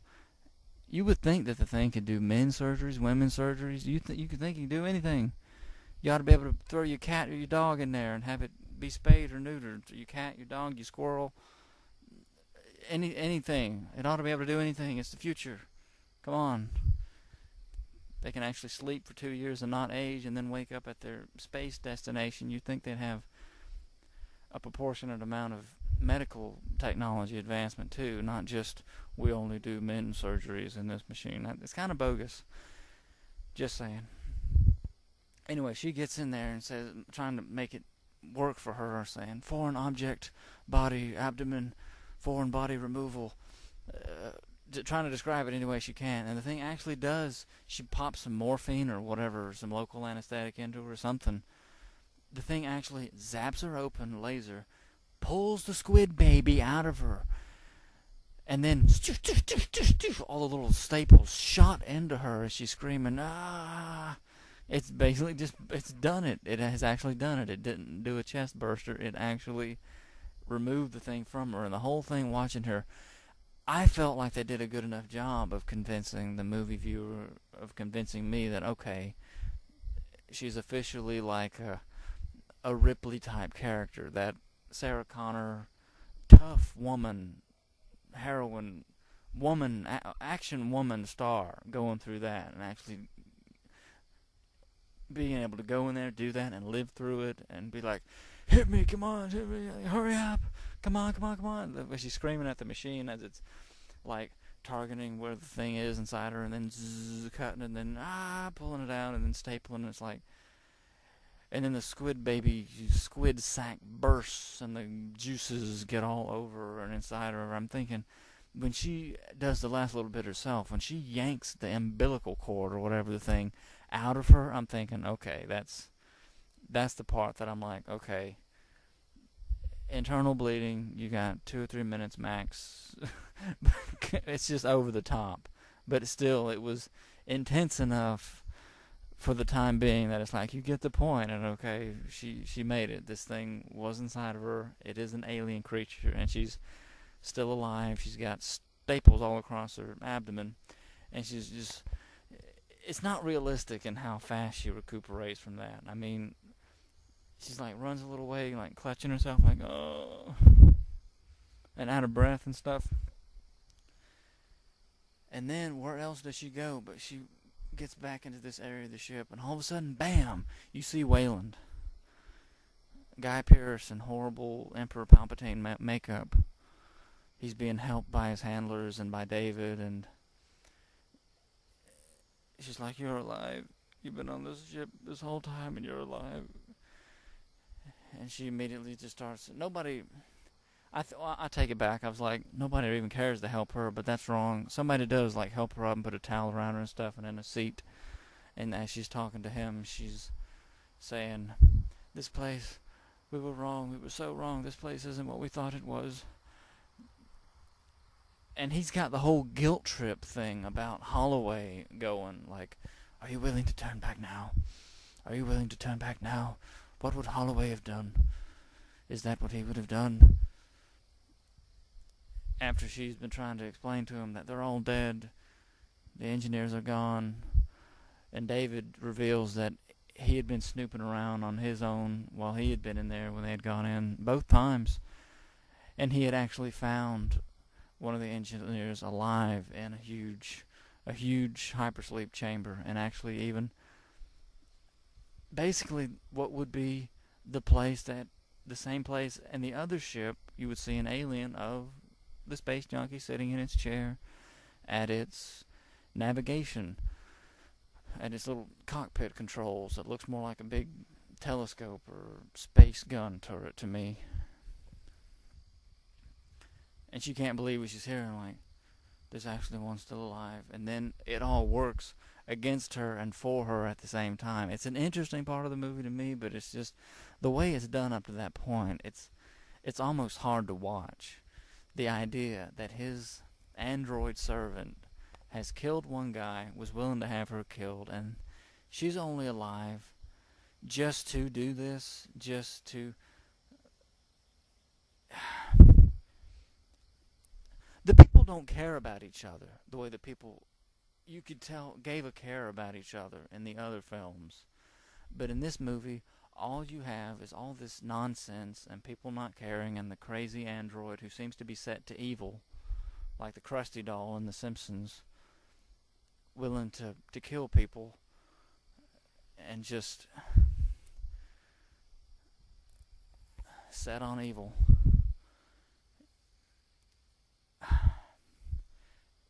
It's disconcerting trying to ask all these big questions and to have her looking like she's wearing a cross that you see mentioned 2 or 3 times, and she looks like she's like in a praying stance, like she believes in God, and she doesn't want to let she doesn't want to let Holloway down. She has the chance to go and do what he wanted to do. If one of them's alive, maybe she can ask him something, or her, or whatever, the engineer. Do they even have gender? They don't even know that.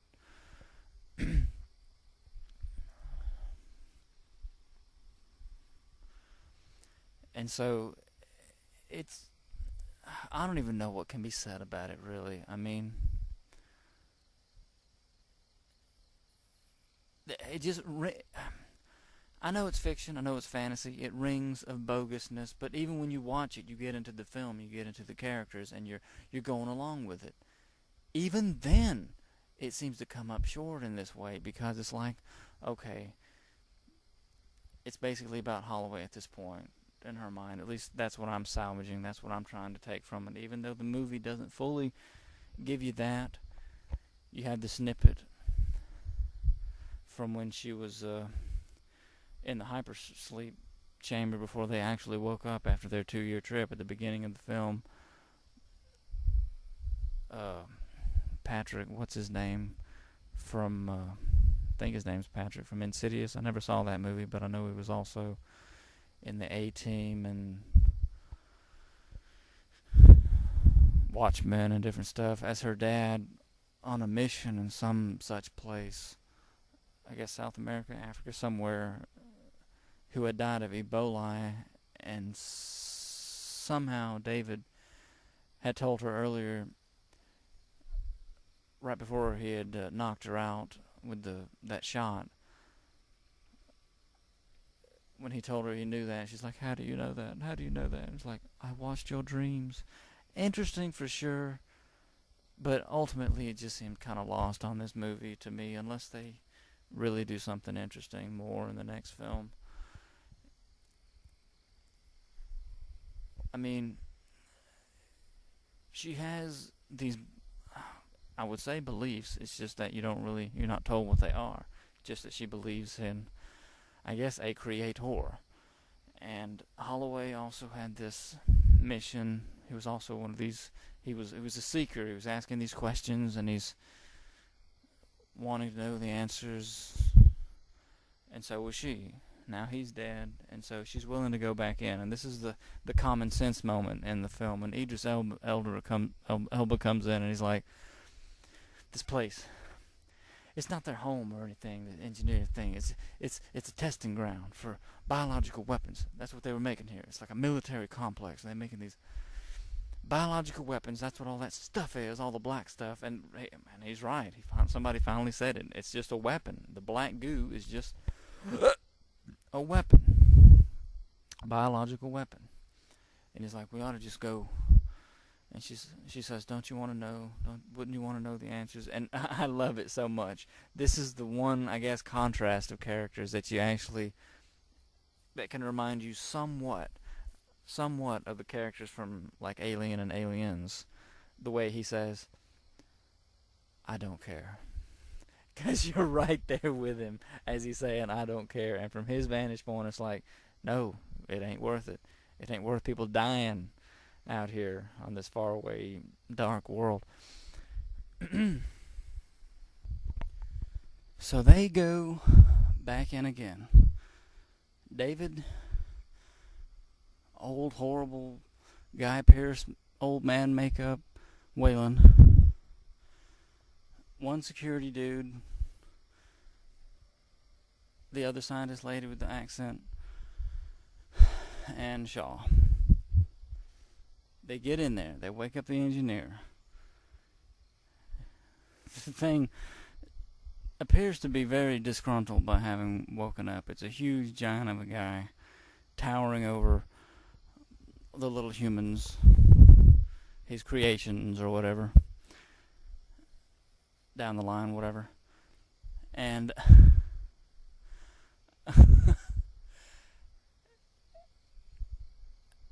Shaw starts talking, starts trying to ask it questions, trying to ask it, why do you want to kill us? Because she understands the plan by then, that those canisters were meant to kill them off. And she's like, what did we do today? And it's one of those scenes you've seen 100 times, where there's somebody you kind of care about, and then somebody else who you really don't, talking down to the person you care about. And Wayland says, Shaw, please be quiet. Please. If she speaks again, you can shoot her. Shoot her! Like in the Jurassic Park. No, not that bad. Just, please be quiet. I have to speak to him. Because you finally are let into when he was being woken up by David, Wayland that is, that the whole reason he's here, with his 100-something-year-old self probably, is because he thinks that the engineers, if the scientist theory is correct, Shaw and Holloway, that this race, the engineers as they're calling them, actually created humans that they can be able to grant life extensions and fix their bodies and basically let him live and not die as an old man, but like grant him rejuvenation or whatever so that he can just go on living.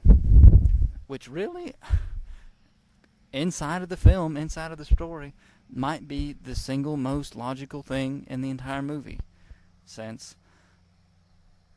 if the engineers created the human race that is seeded their bodies and understand their genetic makeup and all this stuff and can actually create life, then yeah, they ought to be able to just grant perpetual life the same way they have in their hypersleep chambers and just sleep indefinitely and so forth.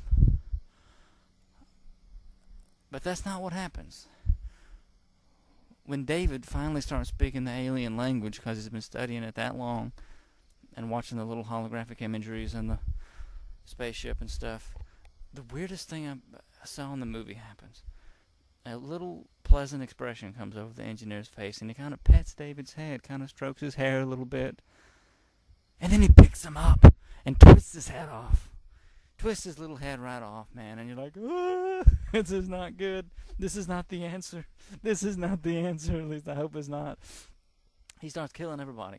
Boom! Cracks Wayland's head with David's twisted off head. Knocks the scientist lady down, kills her, knocks the security guy up against the wall, like breaks him in half.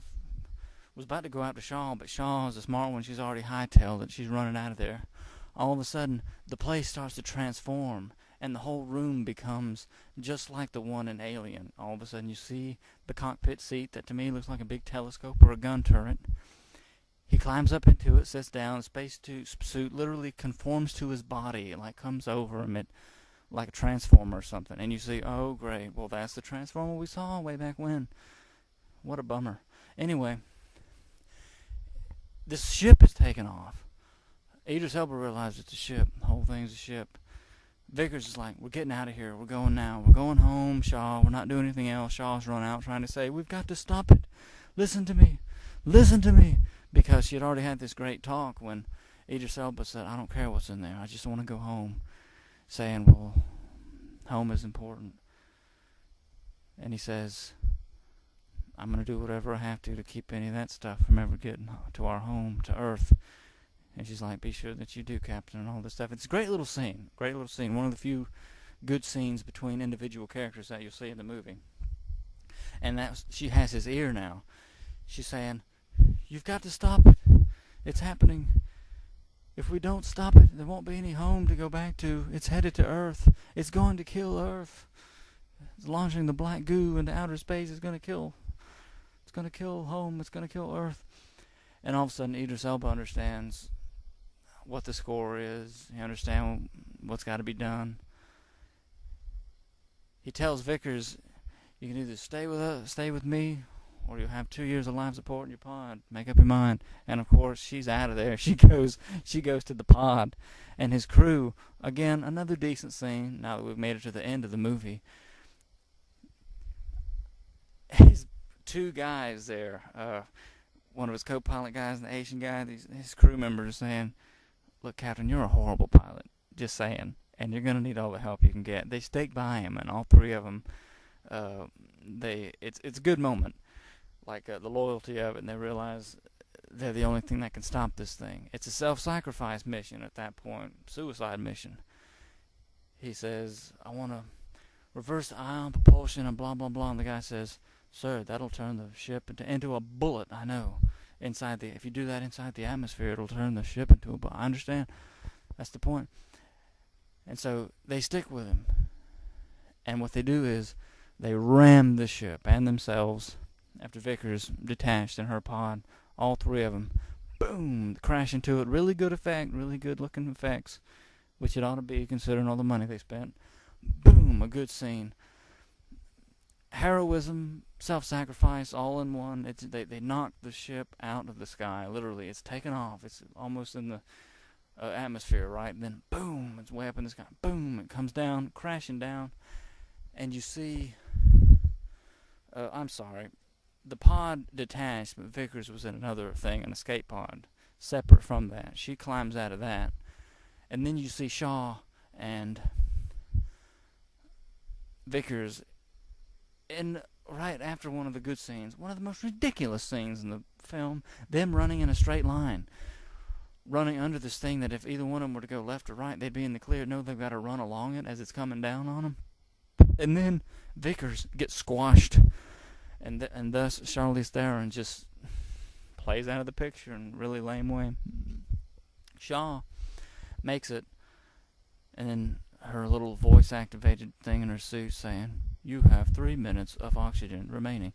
And so she's got to get to the pod, the medical pod. She's got to get in there. And again, the closest thing to, I won't even call it horror, but eerie moments, because most horror films, and again, I'm not a big horror guy, I'm not into horror, but of the few horror movies I have seen, you understand it's horror. That's a certain amount of gore in it. This movie just doesn't seem like horror to me because of all the confusion and the constant questions you're asking yourself about what did I just see and how does this make sense. An eerie moment in the film now. Spaceships crash down. They're dead. Vickers has been squashed. It's like she's the only one alive now. She's the sole remaining survivor of the whole thing. And finally, this eerie moment, she gets into the medical pod. She's going toward the place where the surgical station that had removed her squid baby and just kind of left it hanging in there. Well, she understands something big is in there, flopping around and moving around like some big beastie is up in there all of a sudden. And you see that, and you understand it's the squid baby. That's what's in there. Only it's grown into this huge monster squid creature. And then all of a sudden, David is still alive. How his head didn't get knocked all around when the spaceship came crashing down, I don't know. But anyway, it's just a movie. It's just a movie. He says, "Shaw, Elizabeth, do you hear me?" "Yes, I hear you, David." "He's coming for you." "Who?" And all of a sudden the engineer is still alive, and in the closest thing to scary moment in the movie, he climbs in through the door, he climbs in and he sees her, like, "Argh!" He runs after her, he's going to kill the last of these pesky humans to keep him from getting his mission done or whatever, of going and destroying all the earth creatures off or whatever. She says, "Die!" She opens up the door, and her squid monster baby attacks him, and gets her by the leg, but then lets go because he's trying to wrestle the engineer to the floor. It's a huge space hugger. I mean, a huge It's not even a face hugger. It's a body hugger. If it's big enough to envelop the whole body of the engineer, it's like a huge giant compared to humans. It's not. It's not a face hugger. It's a body hugger. This is a squid body hugger, and almost comical, but just really gross looking thing. Good special effects, but just it's like whoa. All you're saying at that point is just whoa. Impregnates the thing, squeezes it tight, collapsing down on him. And it's like a face hugger. It's the same thing you see. It's the same thing that's happened to the humans with the face hugger is going to happen with the engineer and this body hugger. Then she's got to run away again. She runs out. And then it says, like, you have 30 seconds of oxygen remaining. And it's like there's nowhere for her to go. David comes on there again saying, Elizabeth, do you hear me? It's like, yes, David, I'm still here. I can hear you. There are other ships. I can pilot them, she had been saying. We're none of us getting out of here alive now, David. It's like, there are other ships. I can pilot them. And then the last scene is of her digging his body and his head out of the place. And her asking him,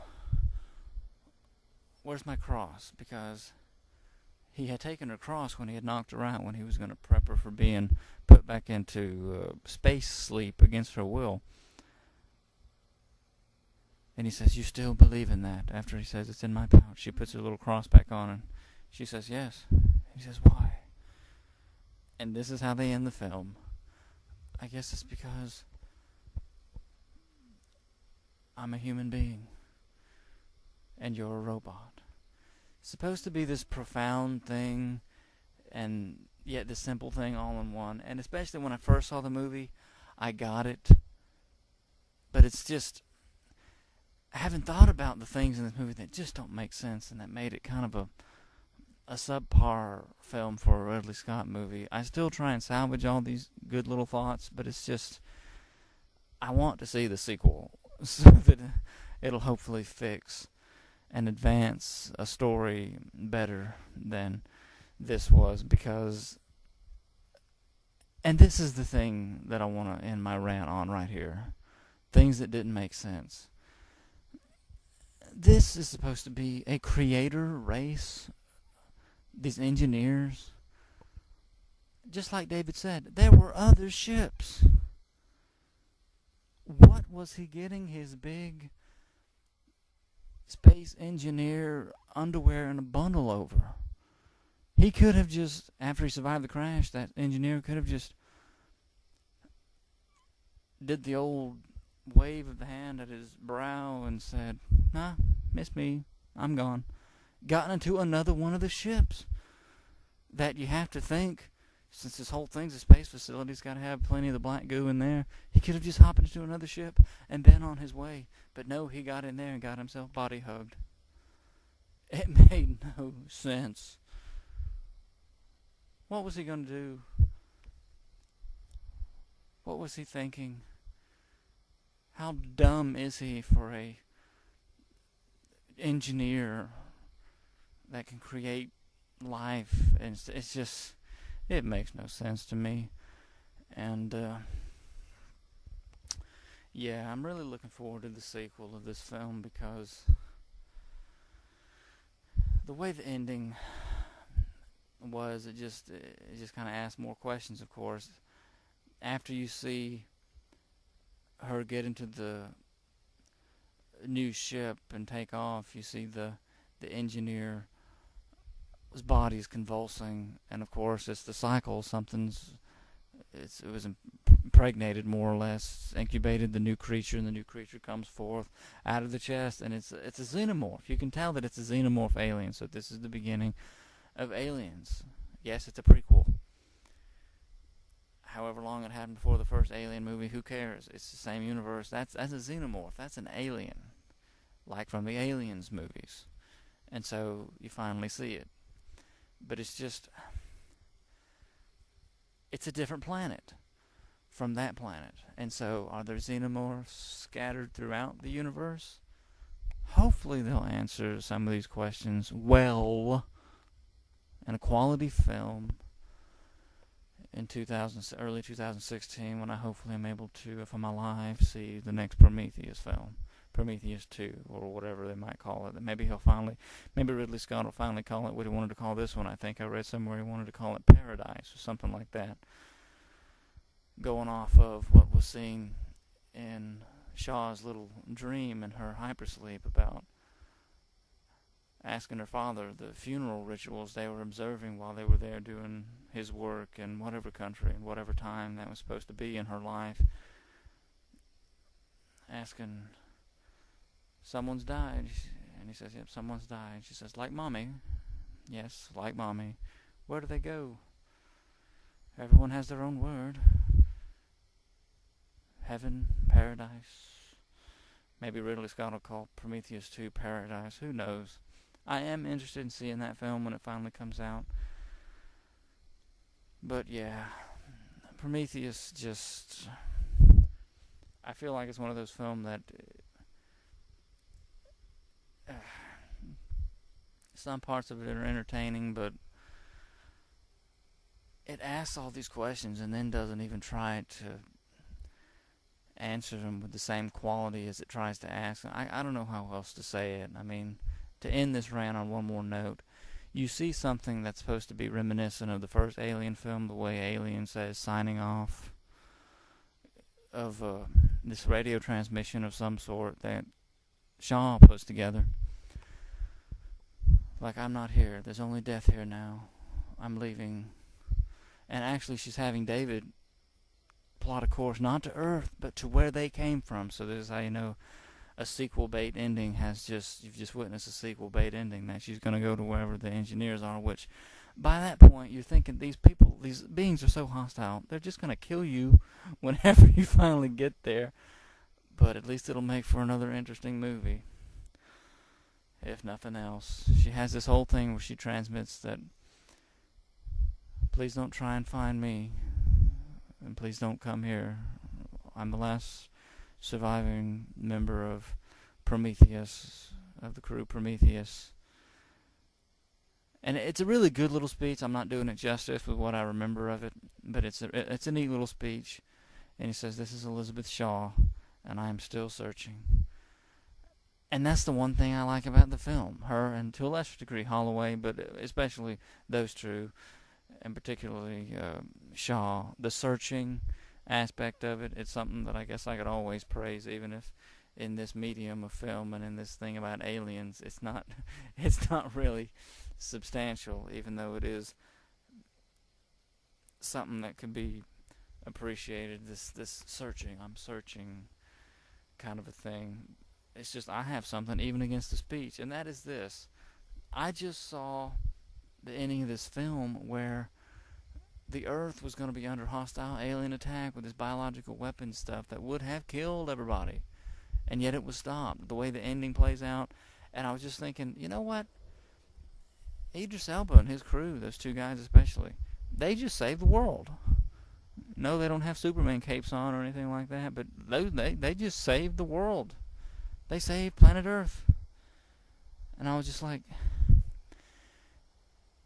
you think maybe some special mention might have been made in her radio transmission about that, like, hey, we owe our safety, we owe our continued health and happiness, or whatever, our safety, upon the courageous sacrifice, the personal sacrifice of Captain so-and-so and the crew of the Prometheus, and maybe name some names about how these weren't two idiots in a cave messing around like fools and getting themselves killed by an alien snake, that even a child should know better than to go up and say, hey, you're so pretty, let me touch you and pet you.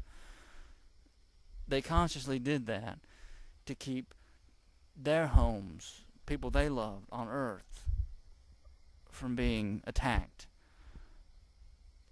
That was a neat scene. That was heroism. You think? I wish that she had mentioned something like that as part of the ending dialogue in that part of the movie with Shaw's report she was broadcasting into space about what all had happened and how everyone's dead. How they died is kind of important. And the captain, Idris Elba's character, and those two crew members in particular, they saved the world. I wish that had been mentioned at the end of the film. It's like saying, we've encountered an alien race, they're hostile, and there have already been casualties to the cause of our defense, our common defense kind of a thing. But no, it's just pure exploration stuff. I'm still searching, and da da da da da. It better be a good sequel. That's all I can say. Anyway, I've gone on for way too long about this. If I watched the movie right now, I'm sure I would remember even more little tidbits about things that, maybe things that I liked, but probably things that I could talk about that just either annoyed me or I was like, man, that doesn't make sense. And Fifield and the scientist in the alien snake is the worst thing of all, but also the whole ambiguity and the mystery behind Wayland and what he wanted and how far he was willing to go. It does kind of remind you of the Wayland-Yutani from the earlier films, putting the money that could be had from the military weapons aspect of it, if we can get these aliens and use them as weapons, and the money and the corporate whatnot, and that evil that you kind of sensed in him all along. But then to see his actual character play out in this film, you kind of was reminded of it. But I don't know how else to say it. It's just, I think the film could have done a better job of that, of not leaving you hanging about that, not leaving you. I mean, I know some people complain about some movies, they feeling like the way they're made, it seems like people think you're stupid and every little thing has to be explained. But then again, sometimes, and I'm thinking in terms of Wayland's character and the whole thing of David being able to communicate with him through his dreams, with that little mind reader helmet on, like, and the animosity toward who you find out is his daughter, Vickers. I didn't even talk about that because it's one of those things in the movie. It's like, what in the world does this even matter? That's why I didn't bother to try and bring that out. But yeah, this has been my rant review, my thoughts on the Aliens movies. Again, putting them in order of the ones I like the best, I definitely got to say Aliens,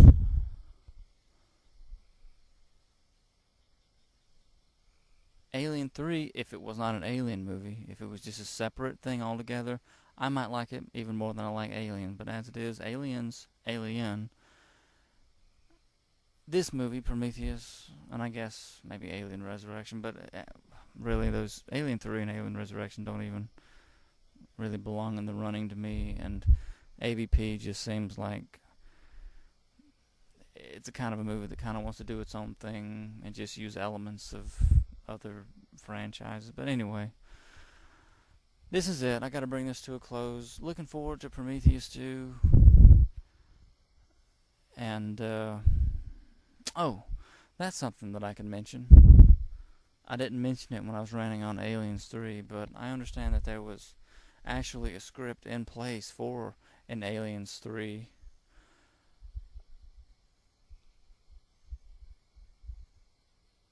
That was totally different from what actually happened. That it included just an amped up version of the characters Ripley Bishop, Newt Hicks together and things happening to them that I understand would just been a much better sequel than Aliens 3 was, but that it just didn't happen. And on that note, I gotta ask you, go visit my video, Dear Hollywood, different is not always better. If you want to look at a little snippet I put together with things that just don't match up because of Hollywood's insistence on doing things that just are different for the sake of being different and actually not better. Anyway, this has been my thoughts on Prometheus, Aliens, and so forth, just from what I remember. Haven't rewatched the movies recently. Maybe I will sometime soon. But I'll go ahead and close this out and say thank you for listening. Looking forward to Prometheus 2. It's over a year away, but whatever. Just talking about it. Thank you for listening to me, and we'll see you in the next rant, review, gameplay, whatever comes next. Take care. Thanks.